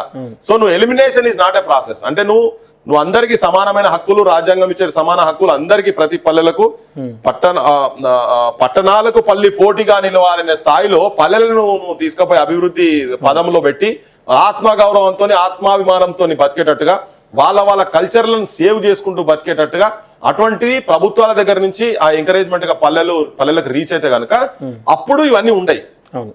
అవన్నీ లేకుండా మళ్ళీ చేస్తే వేరే ఫామ్ తీసుకుంటది. అందరూ ఒక తీరుకుంటారు కదా. అసలు ఇలా నువ్వు మొత్తం అడవిని చుట్టుముట్టిన కాబట్టి ఇలా సరెండర్ అవుతున్నారు అనుకుందాం. ఓకే ప్రెజర్లే సరెండర్ అవుతున్నారు. ఈ లోపల నువ్వు మార్చి వాళ్ళంటే డెవలప్ చేయి. లేదు ఇక రేపటి నుంచి నేను మొత్తం దాంట్లో మైనింగ్ చేస్తా, కథలు పడతా, నిమ్మల్ని సంపుతా, ఇది అంటే అది ఏం షేప్ తీసుకుంటుందో మనం చెప్పే సిచ్యువేషన్స్ లో మనం లేము. కంప్లీట్ గా సమస్యను పరిష్కరించనన్ని రోజులు అది ఎప్పటికైనా కానీ మన నెత్తి మీద గుదిబండ లెక్కనే ఉంటది. భారతదేశం మీద కావచ్చు, మన రాష్ట్రాల మీద కావచ్చు. వాళ్ళ కల్చర్లను కూడా గౌరవించాల్సిన అవసరం ఉంటది క్షేత్రస్థాయిలో ఉన్నటువంటిది. సో ప్రతి దాని వాళ్ళ మీద రుద్దొద్దు. India is a federal state. So different రాష్ట్రాలకెళ్ళి ఒక దగ్గరకు వచ్చి కూర్చున్నది. వాళ్ళ ఇండివిజువల్ ఐడెంటిటీ ఉంటది. ఐడెంటిటీ కాపాడేటట్టుగా వాళ్ళకి రైట్స్ ఇస్తే మాత్రం డెఫినెట్ గా దీనికి సొల్యూషన్. ఓకే, ఇక సమాజంలో ఉండి మీలాంటి ప్రశ్నించే వాళ్ళని కూడా మొన్న బండి సంజయ్ మాట్లాడుతూ అర్బన్ నక్సలైట్లు వీళ్ళపైన కూడా కేసులు పెట్టాలి, వీళ్ళని కూడా అంతం చేయాలని చెప్పి చెప్తా ఉన్నాడు. ఎట్లా మరి సమాజంలో ఉంటేనేమో ప్రశ్నించద్దు, అడవిలోకి పోతేనేమో గన్నులు పట్టద్దు, సాధ్యమవుతుంది అన్న ఇవన్నీ కూడా? సరే మమ్మల్ని అంతం చేయాలంటే వీళ్ళు మమ్మల్ని కూడా ఎక్కడ చంపుతామని ప్రయత్నం చేస్తారేమో నాకు తెలియదు, కానీ వాళ్ళని మాత్రం రాజకీయంగా చంపుతారు జనాలు. రాజకీయంగా నేను చెప్తున్నా, రాజకీయంగా వాళ్ళకి సాగు తప్పదు ఇటువంటి భాష మాట్లాడే వాళ్ళకు. అంటే ఇప్పుడు మేము మాట్లాడేది కనుక సత్యం కనుక అయితే జనమే రిసీవ్ చేసుకుంటారు కదా. ఓకే, జనం రిసీవ్, మేము అసత్యం అయితే జనమే తూ అంటారు కదా. ఇలా నువ్వు మాట్లాడితే నువ్వు కరెక్ట్ మాట్లాడితే నువ్వు మంచి అంటారు, నువ్వు తప్పు మాట్లాడితే నువ్వు తూ అంటారు. ఓకే, సో అందుకనే ఇలా ప్రతిదీ జనం ఇలా సోషల్ మీడియా వచ్చిన తర్వాత ప్రతి జనం చూస్తున్నారు ఎవరు మాట్లాడేది కరెక్ట్, ఎవరు మాట్లాడేది తప్పు, రాంగ్ ఎవరు మాట్లాడుతున్నారని చూస్తున్నారు. సో నువ్వు ఇలా మాట్లాడే గొంతులను నువ్వు తొక్కుతా అంటే అరే నాయనా అది నీ అయ్య తరం కాదు, నీ బాబు నీ ముత్తాతల తరం కూడా కాదు. ఈ తెలంగాణ ప్రాంతంలో వాస్తవాలు ఇది ప్రతి పల్లెలల్లా ఇది కింద పిల్లలు లేచి ఆడుకునేటట్టు ఎట్లుంటుందో ఇది ఉన్నది వాస్తవాలు మాట్లాడడం అనేది ఈ గడ్డలో ఉన్నటువంటి బ్యూటీ. అది ఈ నేలలో ఉన్నటువంటి ఈ త్యాగ బుద్ధి ఉన్నదో అది మాట్లాడిపిస్తుంది. నువ్వు ఏ ఊర్లో పోయినా నేను ఎంబడబడుతుంది క్వశ్చన్స్ అనేటి. ఈయన ఒక్కడు కాదు, ఈయన జేజమ్మలు ఎవడున్నా గానీ అది ఈ నేల ఎంబడబడుతుంది. ఈ నేలకున్న గొప్పతనమే అది. సో అందుకనే నువ్వు ఏదో అరాచకాలు చేస్తా, అర్బన్ నక్సలైట్ అని బ్రాండింగ్ చేస్తా, అది ఇదంటే నక్సలైట్ అని అర్థం కూడా తెలియదు ఆయనకు అసలు. నేనైతే అనుకుంటున్నా ఒకవేళ ఆయన అట్లా మాట్లాడి ఒక కేంద్ర మంత్రి ఉండి ఒక అంశాల గురించి ఇప్పుడు నేను ఒక అంశం మొన్న చెప్పినాం, జనం కూడా పోయింది. అరే మీరు మాట్లాడుతున్నారు, నేనన్నా ఏ మార్వాడి షాప్ అయినా ఎక్కడైనా గానీ దొంగ మాలు లేకుండా అమ్మేటోళ్ళని నువ్వు చూపియని. అరే ఇప్పటిదాకా నేను ఇప్పటికి 10 సార్లు చెప్పినా మళ్ళీ చెప్తున్నా, రోడ్ మీద కంకులు అమ్ముకుంటే వాళ్ళ దగ్గర బార్కోడ్ ఉన్నది. ఓకే, జామకాయలు అమ్ముకుంటే దగ్గర బార్కోడ్ ఉన్నది, ఉల్లిగడ్డలు అమ్ముకుంటే దగ్గర ఉన్నది, పచ్చిమిరపకాయలు అమ్ముకున్న దగ్గర, కొత్తిమీర కలేమాక అమ్ముకుంటే దగ్గర కూడా బార్కోడ్ పెట్టుకొని ఉన్నారు. కానీ ఇలా చాలా మార్వాడి షాపులల్లా నువ్వు పోతే నీకు బార్కోడ్ లేదు, నీకు అకౌంట్ లేదు. కానీ నీ గవర్నమెంట్ ఏం చెప్తున్నది? Only cash. నేను గోకుల్ చాట్ ది కూర్చోబెట్టి నువ్వు ఇయ్యాల ఇక్కడికి వెళ్ళి నువ్వు డైరెక్ట్ గోకుల్ చాట్ పో, ఓన్లీ క్యాష్ అని ఉంటది. అదే గోకుల్ చాట్ లో బాంబులు పెట్టి టెర్రరిస్టులు జనాలను చంపిరు. ఓకే, ఎప్పుడు రద్దీ ఉంటది, లక్షల బిజినెస్ చేస్తాడు రోజుకు. అరే గది బంద్ చేపిర్రా నాయన అని చెప్పి మాట్లాడితే వీడు అర్బన్ నక్సలైట్ అని మాట్లాడుతారు. ఇప్పుడు జనం తెలుసుకోవాలి ఇప్పుడు నువ్వు అన్ని అకౌంట్ లేదంటే ఇల్లీగల్ మనీ కదా. అట్లా నువ్వు ఎక్కడవో ఈ ఇల్లీగల్ దందాలు బంద్ చేయలేరా నాయన అంటే అర్బన్ నక్సలైట్ అని మాట్లాడతాడు. ఎవడో ఉచ్చబోసే తాగినట్టాడు. తెలంగాణలో 1000-2000 ఇస్తే తాగిపోంటారు అని మాట్లాడతారు. వాళ్ళకు ఈ కేంద్ర మంత్రి సపోర్ట్ చేసుకుంటూ మాట్లాడతారు. మళ్ళీ అది మాట్లాడింది కదా ఆయన, ఈ కేంద్ర మంత్రి సపోర్ట్ చేసుకుంటూ మాట్లాడతారు. వాళ్ళే దేశభక్తులని మాట్లాడతాడు. అరే నువ్వు ఇల్లీగల్ గా పైసలు సంపాదించుకొని కోట్లు సంపాదించుకొని వాళ్ళ రాష్ట్రాలకు తీసుకుపోయి ఇక్కడ కూడా భూముల మీద కబ్జాలు చేస్తున్నారు కదా ఆపురాబాయ్ అని చెప్పని మాట్లాడితే ఆయన పట్టుకొని ఉల్టా మళ్ళా ఫాల్తు గాన్లు అని మాట్లాడతారు. ఈ ఫాల్తు గాన్లు భాష ఆయన నాకు అర్థమైతలేదు. ఒకరోరము మేము ఎంబీఏలు పిహెచ్డీలు చేసినాం, మాట్లాడే వాళ్ళు కూడా అందరు చదువుకున్న వాళ్ళు మాట్లాడుతున్నారు బయట, జడ్జిలు అసంటి వాళ్ళు కూడా మాట్లాడుతున్నారు బయట, రిటైర్డ్ జడ్జిల కాడికెళ్ళి మాట్లాడుతున్నారు. వాళ్ళ మీద కూడా నువ్వు అవే చేస్తే జనం చూస్తుంటారు కదా. ఇవాళ నీకు అధికారం ఉన్నది నీ చేతులు అని చెప్పి మీరు మాట్లాడుతున్నారు, కానీ వాస్తవాలు జనాలకు తెలుస్తున్నాయి కదా, రికార్డ్ అవుతున్నాయి. ఆ జనానికి రికార్డ్ అవుతాయి. ఎప్పుడైనా నీ రాజకీయ భూస్థాపితం కలవకుండా చూసుకోరు మీరు. అది జరుగుతుంది. Every day is not Sunday, Monday is going to come. Okay, ఇలా సండే కదా నేను అడ్డగోలుగా నాన్ వెజ్ తింటా, అది తింటా, ఇది తింటా అంటే మండే 80% వస్తుంది. మీరు మాట్లాడే దాంట్లో ఎన్ని వాస్తవాలు ఉన్నాయి, ఎన్ని అవాస్తవాలు ఉన్నాయి అనేది ప్రజాక్షేత్రం తెలుస్తుంది. ఇన్ని రోజులు ఏంటంటే కొన్ని మీడియాలో మీ చేతులలో ఉండి మీ పాకెట్ సంస్థల ద్వారానే ఉండే కదా, ఇలా ఒకటి సెల్ ఫోన్లలో ఈ రికార్డ్ చేసి పంపితే ప్రపంచం మొత్తం చూస్తున్నది. ఎక్కడో మాడ్వి హిడ్మా ఫ్యూనరల్ ఎవరు ఎంత ఆపినా గానీ వచ్చి పడేసింది మొత్తం, ఇలా ప్రపంచం మొత్తం చూస్తున్నది. సో అది ఎవరు ఆపలేరు. అది మీరు 4 రోజులు ఆపగలుగుతారు కావచ్చు అంతేనే కానీ. సో ఇలా పృథ్వీరాజ్ సపోజ్ ఏమన్నా పృథ్వీరాజ్ అంటే నలుగురిని ఏమైనా చేసినావు అనుకో, వాదం ఆగుతుందా? వాదం ఆగదు, బరాబర్ ఆగదు. నీ చాతనైతే నువ్వు గ్రామాలల్లా గంజాయి ఆపు, నీ చాతనైతే మీ చాతనైతే గ్రామాలలో బెల్ట్ షాపులు ఆపుర్రి, నీ చాతనైతే చదువుకున్న యువకులకు ఉద్యోగాలు ఇయ్యండి, నీ చాతనైతే నీకు ఆరోగ్యం క్షీణిస్తున్నటువంటి జనాలకు ఆరోగ్యంతో సర్వనాశనం అయిపోయి పైసలు ఖర్చు పెట్టుకొని అప్పుల పాలవుతున్నది ఈ దేశం మొత్తం. వాళ్ళకి ఆరోగ్యం ఇచ్చేటట్టు చూడు, ఉచిత ఆరోగ్యం ఇచ్చేటట్టు చూడు. ఓకేనా? ఇంకా తెలంగాణ అంశానికి వస్తే ఇప్పుడు పత్తి బాగా పండుతుంది, తెల్ల బంగారం అని చెప్పేసి అంటారు. ఇలా తెల్ల బంగారం పండించే రైతుకు కూడా కంట్ల నీరే మిగులుతూ ఉంది, ఎదురు చూపులే మిగులుతూ ఉన్నాయి. మీరు కూడా గ్రౌండ్లోకి వెళ్ళినట్టు కాలిపోయిన పత్తి మిల్లులకు కూడా వెళ్ళారు. ఏదైనా పత్తి రైతుల పరిస్థితి ఏంది గ్రామాల్లో? గవర్నమెంట్ ఇలా నేను చాలా క్లియర్ గా చెప్పదలుచుకున్నా. తెలంగాణ అంటే నల్ల బంగారం ఒకటి, తెల్ల బంగారం ఒకటి. నల్ల బంగారం బొగ్గు, ఓకే, అది కూడా పోతున్నది బయటకే. తెల్ల బంగారం భారతదేశము ప్రపంచంలోనే హైయెస్ట్ ప్రొడ్యూస్ చేసేటువంటి దేశం ఇది. తర్వాత క్వాలిటీ, అద్భుతమైన క్వాలిటీ ఉన్నటువంటి కాటన్ మన దగ్గర వస్తుంది. మన దగ్గర ఏంటంటే ప్రాసెసింగ్ యూనిట్స్ పెడతలేరు వీళ్ళు. అమెరికా ఇటువంటి దేశాలలో ప్రాసెసింగ్ యూనిట్స్ మంచిగా ఉన్నాయి. ప్రాసెసింగ్ యూనిట్స్ లేక ఇక్కడ రా కాటన్ పోతున్నది. 3-4 స్టేజెస్ ఉంటుంది దాన్ని మొత్తం ప్రాపర్ గా ప్రాసెస్ చేసేందుకు తయారయ్యే కన్నా ముందు. నేను ఇక్కడ జనాలకు చెప్పేది ఏంటంటే, ఒకటి, బ్రిటిషోడు మన దగ్గరకు వచ్చినప్పుడు అన్ని ఇక్కడ తయారు చేసేటువంటి అన్ని మ్యాట్స్ కావచ్చు, అంటే టెక్స్టైల్ రంగానికి సంబంధించిన కాటన్ తో తయారు చేసేటువంటి అన్ని కూడా ఎత్తుకపోయిన వాడి ఇంటికి. నైపుణ్యత మన దగ్గర లేదంటే నువ్వు మ్యాట్స్ చూసుకో, నువ్వు ఏం చూసుకో, ఇక్కడ క్లాత్ తో తయారు చేసే తస్సల్ బట్ట కావచ్చు, నువ్వు అగ్గిపెట్టెల చీర అద్భుతంగా నేసి ప్రపంచ ప్రఖ్యాతి గాంచిన నేత అంటే అంత చేతి వృత్తులు, చేతితోనే అగ్గిపెట్టెల చీర చేసేటువంటి స్థాయిలో ఉన్నటువంటి అది ప్రపంచ ప్రఖ్యాతి. అట్లా ఎవరు చేయలే ప్రపంచంలో ఎక్కడ ఉంటే చూపి మన ఎవరన్నా వీళ్ళ. సో అటువంటి కాటన్ పండించే దగ్గర మన దగ్గర వీళ్ళు ఏం చేస్తున్నారు, సుంకాలు తగ్గించి అమెరికన్ ప్రెజర్లకు వచ్చి ఇవాళ 11% సుంకాలు ఉన్న సుంకాలు తగ్గించేసి బయట నుంచి మనకి ఇంపోర్ట్ చేపిస్తున్నారు కాటన్. ఇది ఎందుకంటే ఈడ కాటన్ మండియోద్దిగా, భారతదేశంలో కాటన్ మండియోద్దు. ఇది వాని కుట్రతోటి వీళ్ళు మధ్యలో లావాదేవీలు పెట్టుకొని వీళ్ళు ఇక్కడ దీన్ని డౌన్ చేస్తున్నారు. దీంట్లో ఎట్లా డౌన్ చేస్తున్నారంటే, మేము ఎకరానికి 7 క్వింటాలే తీసుకుంటాము.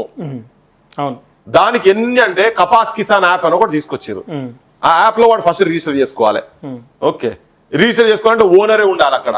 సో ఈ కపాస్ కిసాన్ అనే యాప్ తీసుకొచ్చి ఆ యాప్ ద్వారా రైతులను ఇబ్బంది పెట్టే ప్రయత్నం జరుగుతున్నది. ఇప్పుడు ఓనరే వచ్చి అక్కడ ఉండి ఓనరే అమ్ముకోవాలి, ఓనరే తమ్ము పెట్టాలి అంటున్నారు వాళ్ళు.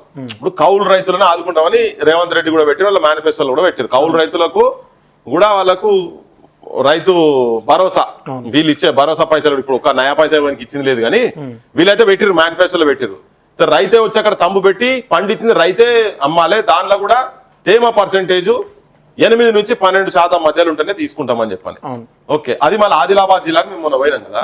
సో ఇవన్నీ రిస్ట్రిక్షన్స్. అంటే రైతు అంతగానే ఎక్కువ పండించొద్దా, పండిస్తే వాడికి బయట ప్రైవేట్ వానికి ఇవ్వాలి 6,000కో 7,000కో, 7,000 కూడా ఇస్తలేరు, 5,000 6,000 నుంచి ఉన్నది. నేనేమంటున్నా అంటే రైతు ఆడికెళ్ళి తీసుకొచ్చిండు సరే రైతు నీళ్లు పోసి అమ్ముతారని నువ్వు సపోజ్ అని మీకు ఉన్నది అనుకో ఏదో డ్రైయర్స్ మీ దగ్గర పెట్టి ఫెసిలిటీస్ పెట్టండి అబ్బా. ఇళ్ళల్లో పెట్టే పరిస్థితులు ఓదిక్కు కపాస్ కిసాన్ తో రిజిస్ట్రేషన్ చేయించాలంటేనేమో ఓనర్ ఎక్కడ ఉంటే కౌలు రైతులను దెబ్బతీస్తున్నారు. ఓనర్సే నిజంగా ఉండి పండించి వాళ్ళు తీసుకొస్తే వీళ్ళు ఇచ్చేది ఖాళీ ఎకరానికి 7 క్వింటాలే అంటే వాడు 12 క్వింటాలు 15 క్వింటాలు ఒకవేళ రైతు పండిస్తే మిగతా వీళ్ళు కొంటలేరు. అంటే రైతులను నష్టపరిచే విధంగా చేసి ఇక మేము అదే చెప్తున్నారు జనాలు నల్గొండలు చెప్తున్నారు అదే దండం పెట్టి చెప్తున్నారు ఇక ఇంకోసారి మేము కాటన్ వేయము అని. అంటే ఇట్లా జనాలను ఇబ్బంది పెట్టి పండియకుండా చేస్తే బయటికి వెళ్ళి వీడు తెప్పించుకుంటాడు. వీళ్ళకి పర్సెంటేజ్లు వస్తాయి, రాజకీయ నాయకులకు పర్సెంటేజ్లు వస్తాయి, సెంట్రల్ గవర్నమెంట్ లో ఉన్నటువంటి మంత్రులకు వస్తాయి, స్టేట్ వాళ్ళకి వస్తాయి, అందరూ వచ్చి దోపిడీ చేస్తారు. ఆఖరికి రైతులు ఏం కావాలి అంటే ఏదో వాడు తిండి మందం ఇంత పండించుకోవాలి తినాలి ఉండాలి రాబాయి లేకపోతే చచ్చిపోవాలి నువ్వు ఆత్మహత్యలు చేసుకొని చచ్చిపోవాలి. అట్లనే ఒక రైతు ఇంటికి పోతే ఆయన స్టోర్ చేసుకున్నాడు. ఈ యాప్ ఎట్లా చేయాలి? ఇప్పుడు ఇంటర్నెట్ చక్కగా ఉండదు, సెల్ ఫోన్లు చక్కగా లేవు, ఇంకంతా మీరు చదువు నేర్పించింది కాదు. వాళ్ళు ఎడ్ల బండ పోయే కాలంలో మేము మంచిగా ఉన్నాము. ఇవాళ ఆర్టిఫిషియల్ టెక్నాలజీ వచ్చిన కాలంలో ఇంట్లో స్టోర్ చేసుకొని పెట్టుకున్నాడు. షాక్ సర్టిఫికెట్ అయ్యి మొత్తం తలగబడ్డది, మొత్తం 50 క్వింటాల పత్తి తలగబడ్డది. ఇప్పుడు దానికి ఎవడు కట్టిస్తాడు? నువ్వు కట్టించే పరిస్థితి లేదు. ఇలా 14 లక్షల ఎకరాలు మొన్న అకాల వర్షాలతోటి మొత్తం కంప్లీట్ గా పంటలు మొత్తం భూస్థాపితం అయిపోయినాయి. ఇలా 14 మందికి 10,000 రూపాయలు ఇచ్చిందని ఇప్పుడు గవర్నమెంట్ చూపిమని చెప్పండి. ఇన్ని రోజులు అయింది కదా, చూపిస్తలేరు, చూపించలేకపోతారు. 1,30,00,000 ఎకరాల ఒక 14 లక్షల ఎకరాలు మొత్తం అంటే ఈ 14 లక్షల ఎకరాలు చేస్తున్నటువంటి రైతులు మొత్తం ఖతం కావాల్సిందే కదా. రేపు వాళ్ళు అప్లోపాలు కావాలి, ఆత్మహత్యలు కావాలి. మీరు చూడండి ఒక 2 నెలలు ఆత్మహత్యలు స్టార్ట్ అవుతాయి తెలంగాణలో. ఉదో నాయన అని చెప్తున్నా కానీ వాళ్ళు ఏం చేయలేరు కదా. అప్లోడ్ వచ్చి నువ్వు మీద పడ్డ తర్వాత ఏమైతుంది? ఇలా చదివించాలనుకో అరకొర ఫీజులు కట్టాలనుకో వాళ్ళు రైతులు ఆ పిల్లలు చదువుకోలేరు ఇక. ఎందుకంటే అంతా ప్రైవేటీకరణ కదా నువ్వు చేసేదంతా. వాడు ఎడికెళ్ళి చదువుతాడు రోజు చచ్చిపోవాల్సిందే నువ్వు. అందుకని వీళ్ళు కన్స్ట్రక్టివ్ కావాలని ఒక డిజైన్ బై డిజైన్ రైతులను నష్టాల పాలు చేసి వాళ్ళని వ్యవసాయాలు వదిలిపెట్టాలి. ఇవన్నీ మళ్ళీ ఈ భూములని కార్పొరేట్ చేతులకి ఇవ్వాలి. అది కూడా అమెరికాడో ఎక్కడికెళ్ళి వచ్చి వీళ్ళు చేసేసి కార్పొరేట్ వ్యవసాయం తయారు చేసే స్థాయికి తీసుకుపోతున్నారు. విత్తనాలు తప్పుడు విత్తనాలు ఉన్నాయి, కొన్ని దగ్గర 2-3 క్వింటాలే పండినాయి. అటువంటి వాళ్ళు ఇంకా నష్టపోతున్నారు. ఇప్పుడు ఎకరానికి అక్కడ ఎట్లుంది అంటే ఒక 25,000 నుంచి 30,000 రూపాయలు నీకు పెట్టుబడికి అయ్యే ఖర్చు. ఇప్పుడు కౌలు రైతు ఉన్నాడు అనుకో, 25,000 నుంచి 30,000 కౌలు ఉన్నదట. 20,000 అయితే మినిమం ఉన్నది. ఇవన్నీ కలిపితే 60,000 నుంచి 70,000 పెట్టుబడి అవుతున్నది. నువ్వు తీసుకునేది ఎంత? 8 క్వింటాలు. నువ్వు ఇచ్చేది ఎంత? దానికి పొంతనే లేకుండా పోతుంది కదా. నువ్వు తక్కువ ఉన్నది అనుకో, నువ్వు తక్కువ ఉంటే ఒక్కొక్క తేమ పర్సెంటేజ్ కు 82-83 రూపాయలు కట్ చేస్తున్నారు. సో నువ్వు రైతులను నష్టపోకుండా చేయాలంటే ఏంటంటే ప్రభుత్వాలు ఏం చేయాలి? నువ్వు పెద్ద జాగా తయారు చేసి దాన్ని డ్రై చేయించి తూకం చేసి వాళ్ళ కష్టంకు తగ్గట్టుగా పైసలు ఇచ్చి పంపించాలి. సో నువ్వు ప్రభుత్వాలు ఎందుకంటే దోపిడీ చేసేందుకే ఉన్నాయి అన్నట్టు ఉన్నాయి ఇప్పుడు వీళ్ళు చేసేటని. ప్రైవేట్ వాడు బయట గద్ద లెక్క రెడీ ఉన్నాడు, వచ్చి రపరప మింగుడు. ఇటు పండించే రైతుకు నష్టమే, అల్టిమేట్ గా అది ప్రాసెస్ అయ్యి యూజ్ చేసేటువంటి లాస్ట్ ఎండ్ కస్టమర్ కు నష్టమే. మధ్యలో దళారీలు వీళ్ళు బాగుపడుతున్నారు. ఆ దళారీలే రాజకీయ వ్యవస్థ ఉన్నది ఇక్కడ మన దగ్గర అని చెప్తున్నాను. ఓకేనా. సోషల్ మీడియా వ్యాప్తంగా ఇంకొకటి ఐబొమ్మ రవి ఆ అంశం చాలా బలంగా చర్చకు వస్తూ ఉంది. ఈ మధ్య కాలంలో సినిమాలు పైరసీ చేసిండని చెప్పేసి అరెస్ట్ చేసి మొత్తం సమస్య తెలంగాణ రాష్ట్రంలో వేరే సమస్యలు ఐబొమ్మ రవి సమస్య మాత్రమే ఉందన్నట్టు పోలీసులు కూడా వ్యవహరిస్తూ ఉన్నారు. దానిపైన మీ అభిప్రాయం ఏందన్న ప్రజల నుండి వచ్చే ఆదరణ కావచ్చు ఇవన్నిటిపైన? ఐబొమ్మ రవి అనే పుట్టుగా ఎట్లా పుట్టింది? సినిమా వాళ్ళు దొంగలపటికే పుట్టింది. సినిమా వాళ్ళు దోపిడీ చేస్తున్నందుకు పుట్టింది. ఓకే, సినిమా వాళ్ళు అతి కిరాతకంగా ప్రజల దగ్గర వాళ్ళు తీసే సినిమాకు ఒక 50 కోట్లు అయ్యేది ఉంటే 1000 కోట్లు సంపాదించిన కకృతి ఉన్నది చూసినావా? ఆ కకృతితోటే ఇటువంటి వాళ్ళు పుడుతున్నారు. ఎందుకు? నువ్వు సినిమా టికెట్లు 1000 రూపాయలు, సినిమా చూస్తేందుకు పోవాలంటే నువ్వు ఏ సినిమా టాకీస్ పోవాలన్నా కానీ వాడు కథం మంగళవాళ్ళు అవసరం లేదు, వాడే గురికి పంపిస్తారు మనల్ని. పాకెట్ ప్లేయర్లు పోతే వెనకట బస్సులలో పోతే పాకెట్ ప్లేయర్లు ఉండేది, జేబులు కొడతారని భయపడేది, జేబులో చేతి కొట్టేది. ఇది అట్లా కాదు, వైట్ కలర్ మనం ఉల్టా రివర్స్ ఇచ్చి వానికి కుట్రనైనా అని చెప్పి సినిమా వాళ్ళకి ఇచ్చుడు. అంటే ఇట్లా పాకెట్ ప్లేయర్ల కన్నా అధ్వానమైన దొంగలి కొడుకులు. ఇప్పుడు జనాలు ఎంటర్టైన్మెంట్ చూడాలి, వాడు పోవాలన్నా 1000 రూపాయలు కావాలి. పుచ్చుకున్న గర్ల్ ఫ్రెండ్ పట్టుకపోయినాం అనుకో, గర్ల్ ఫ్రెండ్ పట్టకపోతే ఏం చేయాలి? కూల్ డ్రింకో బిల్ డ్రింకో పాప్కార్న్ లో చిప్స్ ఇవ్వాలి కదా. ఇవ్వకుంటే పచారు ఉండదు పాడై. ఇది ఏం చేయాలి? వాడు ఉన్నా లేకున్నా ఇతను నౌకరున్నా లేకున్నా బయట దగ్గర అప్పు తీసుకొచ్చి వాడు పెట్టాలి. ఇది ఎవరికి వస్తున్నాయి? ఆమె ఏం లేకుంటే మరి మా ఓన్ దగ్గర చక్కగా లేనట్టున్నది, పుచ్చుకున్న పెళ్లికి రిజెక్ట్ చేస్తుందని వీని పరిశాన్ని వీనుకుంటది. కానీ 2 పైసలు ఏడిపోతున్నాయి. సినిమా దగ్గర పోతున్నాయి, చిరంజీవి అసంటోన్ దగ్గర పోతున్నాయి, వెంకటేష్ గాని అసంటోన్ దగ్గర పోతున్నాయి, దిల్ రాజా గాని అసంటోన్ దగ్గర పోతున్నాయి, ఈ లంగనా కొడుకుల దగ్గర పోతున్నాయి. ఓకే పుసుకున్న చిన్న పిల్లల్ని పట్టుకొని కూడా సినిమా పోయిందనుకో, ఒక 2 పిల్లలు ఉన్నారు అనుకో, పాపం గంటకో 2 గంటలకు కడుపు ఆకలి అవుతుంది కదా, ఆడికి పోయిన సమోసా కొందామంటే వాడు 200 రూపాయి, 100 రూపాయి, 150 రూపాయి. ఇంత శాండ్విచ్ కొందామంటే గదేనే. అరే సాస్ అడిగితే వాడు సాస్ కూడా 20 రూపాయలనే, నీళ్లు తాగరన్నాయంటే 100 రూపాయలనే, బయటికి వెళ్ళి పట్టుకపోదామంటే లేవా. ఇంత దోపిడీ చేస్తుంటే ఐ బొమ్మలు ఉండకపోతే ఇంకేమవుతారు. అందుకనే ఇటువంటి వాళ్ళు ఆ మూలం ఎక్కడైతుంటుందో వీళ్ళు దోపిడీ చేస్తున్నారంటే మా వాళ్ళు పోలీసులు పక్కకు పెట్టుకొని వీళ్ళు సినిమా ఇదో క్రేజ్ అయిపోయిందా నాకు అర్థమైతే లేదు. వాడు ఒక్కడు పెట్టి సినిమాలు 200 మందిని కొడతాడు, అది సినిమా నిజ జీవితంలో పాజిబులా? ఇప్పుడు ఏదో ఎనీ హీరో అనుకో, వాడు బయట వస్తే దౌడగా 2 పెడితే అడ్డం పడుతుంటారు వాళ్ళంతా. కానీ వాడు 200 మందిని కొట్టేటువంటి చూపిస్తుంటారు. అంటే లేనిది ఉన్నట్టుగా ఉన్నది లేనట్టుగా చూపించేటువంటి దాంట్లో ఇలా బలగా అసలు సినిమాలు వచ్చినాయి అనుకో, వాళ్ళకి సినిమా టాకీస్ ఇయ్యరు. చిన్న చిన్న చిన్న సినిమాలు చేసే వాళ్ళకు సినిమా టాకీస్ ఇయ్యనంత మాఫియా నా కొడుకులు వాళ్ళంతా పెద్ద మాఫియా. ఇప్పుడు ఏంటంటే అందరికన్నా పెద్ద మాఫియా ఇప్పుడు సినిమా వాళ్ళది అయిపోయింది మొత్తం కంప్లీట్ గా. వాడు ఇష్టం వచ్చినట్టు చూపిస్తాడు. ఓ పోలీస్ ఆఫీసర్ అయితే వాడు సినిమాలో మన ఏంది చిన్న దాన్ని లేచి వాడు ఉచ్చబోస్తాడు, ఆ ఐపీఎస్ ఆఫీసర్ ను ఆ పోలీస్ ఆఫీసర్ అట్లా పెడతాడు, అది పెద్ద హీరోయిజం గా చూపిస్తాడు. ఆ సినిమాలు జనాలు చూడాలి. ఇది అంటే ఇట్లా చేసి దోపిడీ చేసి సంపాదించేటోళ్ళను స్మగ్లింగ్ సినిమాలు కావచ్చు, అడ్డమైన సినిమాలు మొత్తం చూస్తే ఇప్పుడు వీళ్ళ దాంట్లో కూడా ఏమైతుంటాయి. ఇప్పుడు సినిమాలు ఇప్పుడు ఈ ప్రభుత్వం కూడా మేము ఏది వచ్చినా గానీ ప్రీమియర్ షోలు అని చెప్పి రాగానే మేము పైసలు పెంచేది లేదు అని అన్నారు. ఫస్ట్ 2 వారాలలో కొట్టిపారేస్తుండ్రు. 1000 రూపాయల టికెట్ చేసింది అనుకో, రేవంత్ రెడ్డి పర్సెంటేజ్ ఉంటుంది అలా. పర్సెంటేజ్ లేకుండా రేవంత్ రెడ్డి పిచ్చోడా ఇచ్చేటందుకు అంత ప్రేమ నా వీళ్ళంటే రేవంత్ రెడ్డికి? లేకపోతే ఏ గవర్నమెంట్ అయినా ఆపోజిషన్ లొల్లి చేయకరాబాయ్ అని చెప్పి వీడు 200 తీసుకుంటే వాడు 20 రూపాయలు ఇస్తారు వానికి ఆపోజిషన్ కి. ఎవరు నువ్వు లొల్లి అందరు కలిసి పంచుకుంటారు. సినిమా వాడు 200 తీసుకునే, ముఖ్యమంత్రి 200 తీసుకునే, 100 రూపాయలు వానికి మంచిగా. జనం ఈ 500 ఎవరికి ఇచ్చేవరం జనంకు. సో ఇవన్నీ ఏంటంటే ప్రభుత్వాలు కనుక కరెక్ట్ ఉండేది ఉంటే ఈ ఐ బొమ్మలకి ఈ బొమ్మలు ఏవి రావు. ఆడు చేసే ఖర్చుకు కరెక్ట్ గా కనుక సినిమా అదే పైసలు కనిపించేది ఉంటే జనం కూడా ఆ సినిమా అర్థమైంది ఇలా వాడి చూడరు. ఎందుకంటే క్లారిటీ 100% ఏమి ఉండదు కదా ఇటువంటి వాటిల్లో. పైరేటెడ్ అనేది అంత క్లారిటీ ఏముండదు, అయినా చూస్తున్నారంటే అఫోర్డ్ చేయలేక చూస్తున్నారు. అందుకే ఈ క్రైమ్ ఇటువంటి వాళ్ళు బుట్టకుండా ఉండాలంటే ఫస్ట్ ఈ సినిమాలను వంగా పెట్టి గుద్దాలి. ఇలా తెలంగాణ పోలీసు యంత్రాంగం మొత్తం కూడా సినిమా వాళ్ళకు అంటే వాళ్ళకు ఏదో పెద్ద సమస్య వచ్చింది, వాళ్ళ సమస్య తీర్చాలన్న విధంగా వాళ్ళ కోసం పనిచేస్తూ ఉంది. ఇంకా ఏకంగా ఐబొమ్మ రవిని ఎన్కౌంటర్ చేసేయాలని చెప్పేసి సినిమా వాళ్ళ నుండి వస్తున్నటువంటి కామెంట్స్ ఇవన్నీ ఒక ఎత్తు అయితే, ఈ మధ్య కాలంలో మన తెలంగాణకు సంబంధించిన వాళ్ళు కూడా సినిమాలు తీస్తారు, వేణుడుగులు లాంటి వాళ్ళు. అట్లాంటి వాళ్ళకైతే అవకాశాలు థియేటర్లు ఇయ్యరు. అంటే గతంలో ఉన్నట్టు బలగన్ సినిమా కావచ్చు, మీరు అన్నట్టుగా మన వాళ్ళ సినిమాలకు కూడా ఇవ్వట్లేదు. వీళ్ళకి అవకాశాల విషయంలో అసలు రాజకీయ నేతలు మాట్లాడతలే, ఎవరు కూడా మాట్లాడతలేదు. దీనిపైన మీరేం చెప్పాలి? వీళ్ళందరూ వాటాదారులు కదా, ఎందుకు మాట్లాడతారు? రాజకీయ వ్యవస్థ అంతా వాటాదారులు, సినిమాలతో వాటాదారులు ఉన్నారు కదా. సినిమా టాకీస్లన్నీ ఒక చేతులలో ఎట్లుంటాయి? అసలు ఒక 4-5 చేతుల్లోనే ఉన్నాయి సిండికేట్ మొత్తం. ఇప్పుడు వెనకట గుర్రాల మీద వచ్చి ఊర్లలో ఇంట్లో సామాన్ ఎత్తుకపోయేది. ఇప్పుడు ఈ కొడుకులు అట్లా తయారయ్యారు. ఈ సినిమా వాళ్ళు 4-5 కంపెనీలు వచ్చి మొత్తం సినిమా టాకీస్లు అన్ని పెట్టుకొని వాడు తిండి గింజలు లేకుండా కూడా డకాయిట్ నా కొడుకులు ఇల్లు. క్లియర్ గా చెప్పాలంటే ఈ సినిమా మాఫియా ఉండి సినిమా టాకీస్ దగ్గర పెట్టుకొని చిన్న సినిమాలు తీసిన వాళ్ళకు సినిమా టాకీస్ దొరకకుండా చేసేటువంటి ఉన్నారు చూసినావా?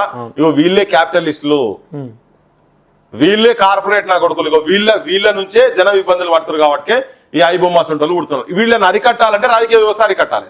రాజకీయ వ్యవస్థలే వాళ్ళ దాంట్లో వాటాదారులైనా వాళ్ళు ఏం చేస్తారు? ఇక దొంగలు కలిసి ఊర్లు పంచుకున్నట్టున్నది.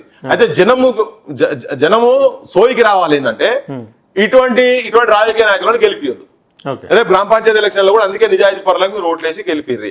వీటన్నిటి మీద తిరుగుబాటు చేసిన వాళ్ళకు మీరు చేయండి. ఇప్పుడు మీరు 500 రూపాయలు పెట్టి ఎక్కువ పెట్టి పోతున్నారు. వాడు ఎలక్షన్ నాటికి అదే 500 నీకు ఇస్తారు, ఒక సినిమా పైసలు కాదు. ఓకే, ఒక సినిమా పైసలు కాదు. ఈ అర్బన్ నుండి అందరికీ చెప్తున్నాను నేను, ఇటువంటి గవర్నమెంట్ ఓట్లు వేయకూడదు. దొంగ రాజకీయ నాయకులకి వీళ్ళందరూ ములాఖాత్ ఎట్లున్నారో, ఇంత ముందు గవర్నమెంట్ అట్లే ఉండే, ఇప్పుడు గవర్నమెంట్ అట్లే ఉన్నది. దీని పరిష్కారం గదే. ఇప్పుడు మనం ఏదో చెప్తే ఏదో అవుతుందని కూడా ఏం కాదు. జనం మారాలి, జనం సోయికి రావాలి. ఓకే అన్న, ఫైనల్గా స్థానిక ఎన్నికలు అనగానే సర్పంచ్ స్థాయి నుండి ఒక మంత్రి స్థాయిగా ఎదిగినటువంటి మీ నాన్న కూడా గుర్తుకొస్తాడు. గతంలో అనేక పాటలు కూడా బయటకు వచ్చిన అనేక సామెతలు. స్థానిక ఎన్నికల్లో ఎట్లాంటి పరిస్థితులు ఉండాలని చెప్పేసి మీరు భావిస్తూ ఉన్నారు? ఎందుకంటే అనేక మంది అంటే పట్టణాలకు పట్టుకొమ్మలు పల్లెటూర్లు అని చెప్పి చెప్తూ ఉంటారు. ఆ పల్లెటూర్లకి ఎలా పండుగ వేళ మీ నాన్న పాటలో ఉన్నటువంటి అంశము స్థానిక ఎన్నికల్లో కూడా మొత్తం డబ్బుతో ఓటును కొనే ప్రయత్నాలు, అంటే వాళ్ళ బలాన్ని చూపించుకునేందుకు పార్టీలు చేస్తున్నటువంటి ప్రయత్నాలు, ఇవన్నిటిని ఎట్లా తిప్పికొట్టాలని చెప్పేసి మీరు అనుకుంటా ఉన్నారు? ప్రజలకు ఏం చెప్తారు? ఇవాళ పల్లెలల్లా నేను ప్రధానమైన అంశం చెప్పేదంటే ఆత్మగౌరవం లేనటువంటి బతుకులు బతున్నారు. తెలంగాణ పల్లెలల్లా ముండరాన్లు పెరుగుతున్నారు, అంటే విధవరాన్లు ఎక్కువైతున్నారు.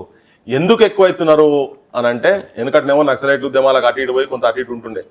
ఇవాళ గాంజాయికి అలవాటు పడి, మందుకు అలవాటు పడి చాలా చిన్న వయసులో చచ్చిపోతున్నారు. నాకు ఊర్లలో చూస్తే గోస అనిపిస్తుంది తెలుసా. ఏ ఊర్లో పోయినా నువ్వు యూత్ ఇంత ముందు జ్ఞాన కేంద్రాలుగా ఉన్నటువంటి తెలంగాణ పల్లెలు తాగుబోతు అడ్డాలుగా తయారు చేసి కొడుకులు రాజకీయ నాయకులు మొత్తం. ఓకే, ఇది సర్పంచులు ఒక దిక్కు బెల్ట్ షాపులు గాంజాయి అడ్డాలుగా తయారు చేశారు కదా. బడులల్లనే బడులే గాంజాయి అడ్డాలైనా నేను చాలా చూపించిన. నేను తాగుబోతులు అడ్డాలని బడులల్లో వీడియోస్ కూడా చూపించి చాలా కొన్ని వందల బడులకు పోయినాం. పోయి ఇవన్నీ చూపించినాం. ఆరోగ్యం పడితే సర్వనాశనం అయిపోయింది. ఇలా చిన్న సర్టిఫికేట్ కావాలంటే, ఏదైనా చిన్న సర్టిఫికేట్ ఎంఆర్ఓ గారు ఎవరంటే పైసలు, భూమి ఏదైనా కరెక్షన్ కావాలంటే పైసలు, పోలీస్ స్టేషన్ ఏదైనా పంచాయతీ చిన్న చిన్న ఏదైతే పోలీస్ స్టేషన్ పోవాలంటే ఫస్ట్ వాడు గాడి కూడా చల్ అది ఆడ బయట వాడు రా అంటాడు ఫస్ట్. అది మంచి వాళ్ళని అంటారు. పైసలు ఉన్నో నో తీరు ఉంటది, లేనో నో తీరు ఉంటది. ఇవన్నిటికీ ఏకైక పరిష్కారం లేదు. ఈవెన్ రైతులు ఇలా మాట్లాడి కొట్లాడాలంటే కూడా ఇలా ఏ పార్టీ, నా పార్టీ అధికారంలో ఉంది కాబట్టి అది ఏ సమస్య ఉన్నా నేను మాట్లాడా, నా పార్టీ మీదనే మాట్లాడదు కదా, పార్టీలోకి వెళ్ళి అని అంతే కదా. నేను ఎట్లా మాట్లాడతా? నువ్వు కాంట్రాక్టర్ ఎమ్మెల్యే సాబ్ చెప్పాలి, ఎమ్మెల్యే సాబ్ వాళ్ళతో కలిసినాక ఇంక నీకెవడు మాట్లాడాలి. అందుకంటే ప్రజలకు చెప్పేది ఏంటంటే, నిజాయితీ పరులను, నిస్వార్థంగా ఉండేటువంటి వాళ్ళను మీ ఊర్లలో ఇండిపెండెంట్, ఇప్పుడు సింబల్ తోనే ఓట్లు ఎలక్షన్లు జరిగేది కాదు సర్పంచ్, మీ ఊర్లలో అభ్యుదయ భావాలు ఉన్నటువంటి వాళ్ళు, ఆడ కులం నా కులం అనడో, నా అన్న కొడుకనో, నా తమ్ముని కొడుకనో, నా బామ్మది కూడా, ఇవన్నీ పక్కకు పడేసి నిజాయితీ పరులుండి ప్రజల పట్ల ప్రేమ ఉండి మీ హక్కుల గురించి కొట్లాడేటువంటి ఆత్మవిశ్వాసం ఉన్నటువంటి వాళ్లకు మీరు ఒక వెన్నుముక లెక్క ఉండి మీరు వాళ్ళకు పైసలు తీసుకోకుండా మీ ఊర్లలో మంచోళ్ళని ఎన్నుకోండి. నేను ఉదాహరణ చెప్తున్నా. నేను ఇప్పుడు ఇక్కడ మా దగ్గర దేశముఖి అని ఇక్కడ ఉంది. ఆ దేశముఖి ఊర్లో గతంలో బీఆర్ఎస్ లో పార్టీకి వెళ్ళి ఉండి గెలిచినా గానీ ఆమె 80% మా ఊర్లో బెల్ట్ షాపులు ఉండొద్దు అనంటే ఏం చేయలేకపోయాను. ఆమె భీష్మించుకొని కూర్చున్నది. సమస్య అనేది నా సర్పంచ్ కి పీకిన మనిషి ఎటైతే అటైతే కానీ నేను మాత్రం బెల్ట్ షాపులు నడవని అంటే ఇయ్యాలడికి బెల్ట్ షాప్ లేవు వాళ్ళ ఊర్లే. గత 6-7 ఏళ్ల నుంచి బెల్ట్ షాప్ లేవు ఆ ఊర్లే. నిజాయితీ ఉంటే దోపిడీ జరగదు. నీ కళ్ళ మూడ నీ ఊరికి సపోజ్ నీ ఊరికి ఒక 50 లక్షలు నీకు గత ప్రభుత్వంలో వీళ్ళు ఏం చేసారు, కట్టలు కట్టిరు కదా, కట్టలు మిషన్ కాకతీయ పేరు కట్టలు కట్టిరు. నీ ఊరికి 50 లక్షల రూపాయలు నీకు శాంక్షన్ అయింది అనుకో, అలా 30 లక్షల అవినీతి అవుతుంది, 20 లక్షల పని అవుతుంది, 20 లక్షలు కూడా కాని ఊర్లు కూడా చాలా ఉన్నాయి. సో ఇట్లా నీకు 50 లక్షలు కనీసం ఒక 40 లక్షలు 45 లక్షల వర్త్ కనుక నీకు జరిగే పడేది ఉంటే నీకు అవినీతి బంద్ అవుతుంది కదా, నీకు నాణ్యత పెరుగుతుంది. రోడ్లు వేస్తారు, ఒక 2 వర్షాలు పడంగానే పోతుంది. ఆ రోడ్లు వేస్తాడు మళ్ళీ సర్పంచ్ కి పైసలు తీసుకోవాలి. అవినీతి పరుడు అయితే నీకు పైసలు ఇచ్చింది కాబట్టి నీ ఊరు రోడ్డుకి వేసడం దగ్గర వాని దగ్గర కాంట్రాక్ట్ దగ్గర సర్పంచ్ పైసలు తీసుకోవాల్సిందే. సర్పంచ్ అట్లా అవినీతి కనుక చేయకుండా కనుక ఉండేది ఉంటే ఆ రోడ్డు 10 కాలాల పాటు ఉంటది. ఒక సంవత్సరంలో పోయేది 5 ఏళ్ళకు 10 ఏళ్ళకు పోతుంది. 10 ఏళ్ళకు పోతే ఇటు గవర్నమెంట్ కు ఉపయోగం ఉంటది, నీకు కూడా మంచి జరుగుతుంది, అవినీతి అనేది ఉండదు. కనుక ప్రతి దాంట్లో నువ్వేం చేసినా నీ ఊర్లో నీ బడి బాగు కావాలంటే నువ్వు పసాల కలెక్టర్ గారు కూర్చొని నువ్వు ఎందుకు మా ఊర్లో టీచర్లు ఎందుకు పంపుతలేవు, ఏ పార్టీ అని నీకు అధికార పార్టీ కనుక నేను కలెక్టర్ని ఎట్లా అడుగుతా అనేది ఏం లేదు. నువ్వు పోయి నువ్వు అడగాలి. 10 మంది సర్పంచ్ జమ అయిన అనుకో, 10 మంది ఊరికి 10 మంది సర్పంచ్ ఎమ్మడిపోతే 100 మంది జమ అవుతారు. కలెక్టర్ ఆఫీస్ పోయి 100 మంది కూర్చొని నా ఊర్లో టీచర్లు ఎందుకు లేరు చెప్పు, నా ఊర్లో ప్రైమరీ హెల్త్ సెంటర్ లో మందులు ఎందుకు లేవు అని చెప్పి నీ అడిగే అధికారం ఉంటుంది నీకు. నెక్స్ట్ అసెంబ్లీ ఎలక్షన్స్ వరకు తయారయ్యి నిజాయితీ పరులను అసెంబ్లీలో కానీ పంపిస్తే ఇవాళ నీకు సమాజంలో ఇటువంటి సమస్యలు ఏమి ఉండయి. ఇవాళ గుడుల భూములు కాడికెళ్ళి, ఎండోమెంట్ భూముల కాడికెళ్ళి పీకినాయి. అటవీ ప్రాంతంలో ఉన్నటువంటి 7 లక్షల ఎకరాలు అన్యక్రాంతం అనే ఎవరికి పోయినా తెలియకుండా పోయింది. 25 లక్షల ఎకరాలు తెలంగాణ ప్రభుత్వము ఏం లేదు, గతంలో నాకిపోయిండు, ఉన్నది నేను మింగుతాను కూర్చుని అడిగినే. కానీ వీళ్ళు భూములను మింగుతున్నారు, వీళ్ళు మొత్తం మనకు తెలియకుండా లక్షల కోట్ల వర్తున్నటువంటి భూములు ఖతం చేస్తున్నారు. సో ఈ అవినీతి అరకట్టాలంటే కిందికెళ్ళి రావాల్సిందే, పల్లెలకెళ్ళి రావాల్సిందే. మీ వార్డు మెంబర్లకైనా మీ సర్పంచ్లకైనా నీతివంతులకు ఓట్లేయమని చెప్పి ఈ తెలంగాణను రక్షించుకోండి, కాపాడుకుందాం. అమరుల త్యాగాలకు సార్థకతనే ఉండదు. ఈ జనం గురించి అన్నలలో పోయి చచ్చిపోయినటువంటి వాళ్ళు ఆ సావులకు అర్థం ఉండదు. మీరు అవినీతి చేస్తే ఇవాళ పిట్టలు రాలినట్టు రాలుతున్నారు. అందుకే ఎండిన డొక్కలు ఎండిపోయిన పేగులు పట్టుకొని బయట తిరుగుతుంటే అసలు వాళ్ళకి ఆ వెయిన్స్ రక్త నాణాలు ఉన్నాయా లేవో అనిపిస్తుంది. వాళ్ళు పోతే వాళ్ళు అసలు అన్నం తినేటట్టున్నారా లేదన్నట్టు చూస్తున్నారు. ఎవరి గురించి ఈ త్యాగాలన్నీ వాళ్ళు చేసిన ఈ అన్నలు చేసిన త్యాగాలు ఎవరి గురించి? తెలంగాణ గురించి చచ్చిపోయినటువంటి 1200 మంది ఇప్పుడు కావచ్చు, 369 మంది గతంలో కావచ్చు, ఆ త్యాగాలకు సార్థకత ఉండదు. మీరే ఆ పైసల కకృతి పడి ఓట్లకు పైసలు తీసుకొని ఓట్లు వేస్తే మిమ్మల్ని మీ భవిష్యత్తును గడబార పెట్టి పొడుచుకున్నట్టే, సంపుకున్నట్టే. ఇది తప్ప ఆత్మహత్య తప్ప ఇంకోటి ఏం కాదు. కనుక దయచేసి పల్లెలను మన తెలంగాణను కాపాడుకుందాం. లేకపోతే రాజకీయ నాయకులు రాజకీయ నాయకులు మొత్తం కంప్లీట్ గా దోపిడీ చేస్తున్నారు తెలంగాణను క్లియర్ కట్ గా జనాలకు చెప్పదలుచుకుంటారు. ఓకే అన్న, థ్యాంక్ యూ సో మచ్ అన్న. ఓకే, చూసారు కదా, ఏదైతే మావోయిస్టులు రాసినటువంటి లేఖపై ఖచ్చితంగా ప్రభుత్వాలు కూడా స్పందించి వాళ్ళు అడిగినటువంటి గడువును ఖచ్చితంగా వాళ్ళకి ఇవ్వాలి.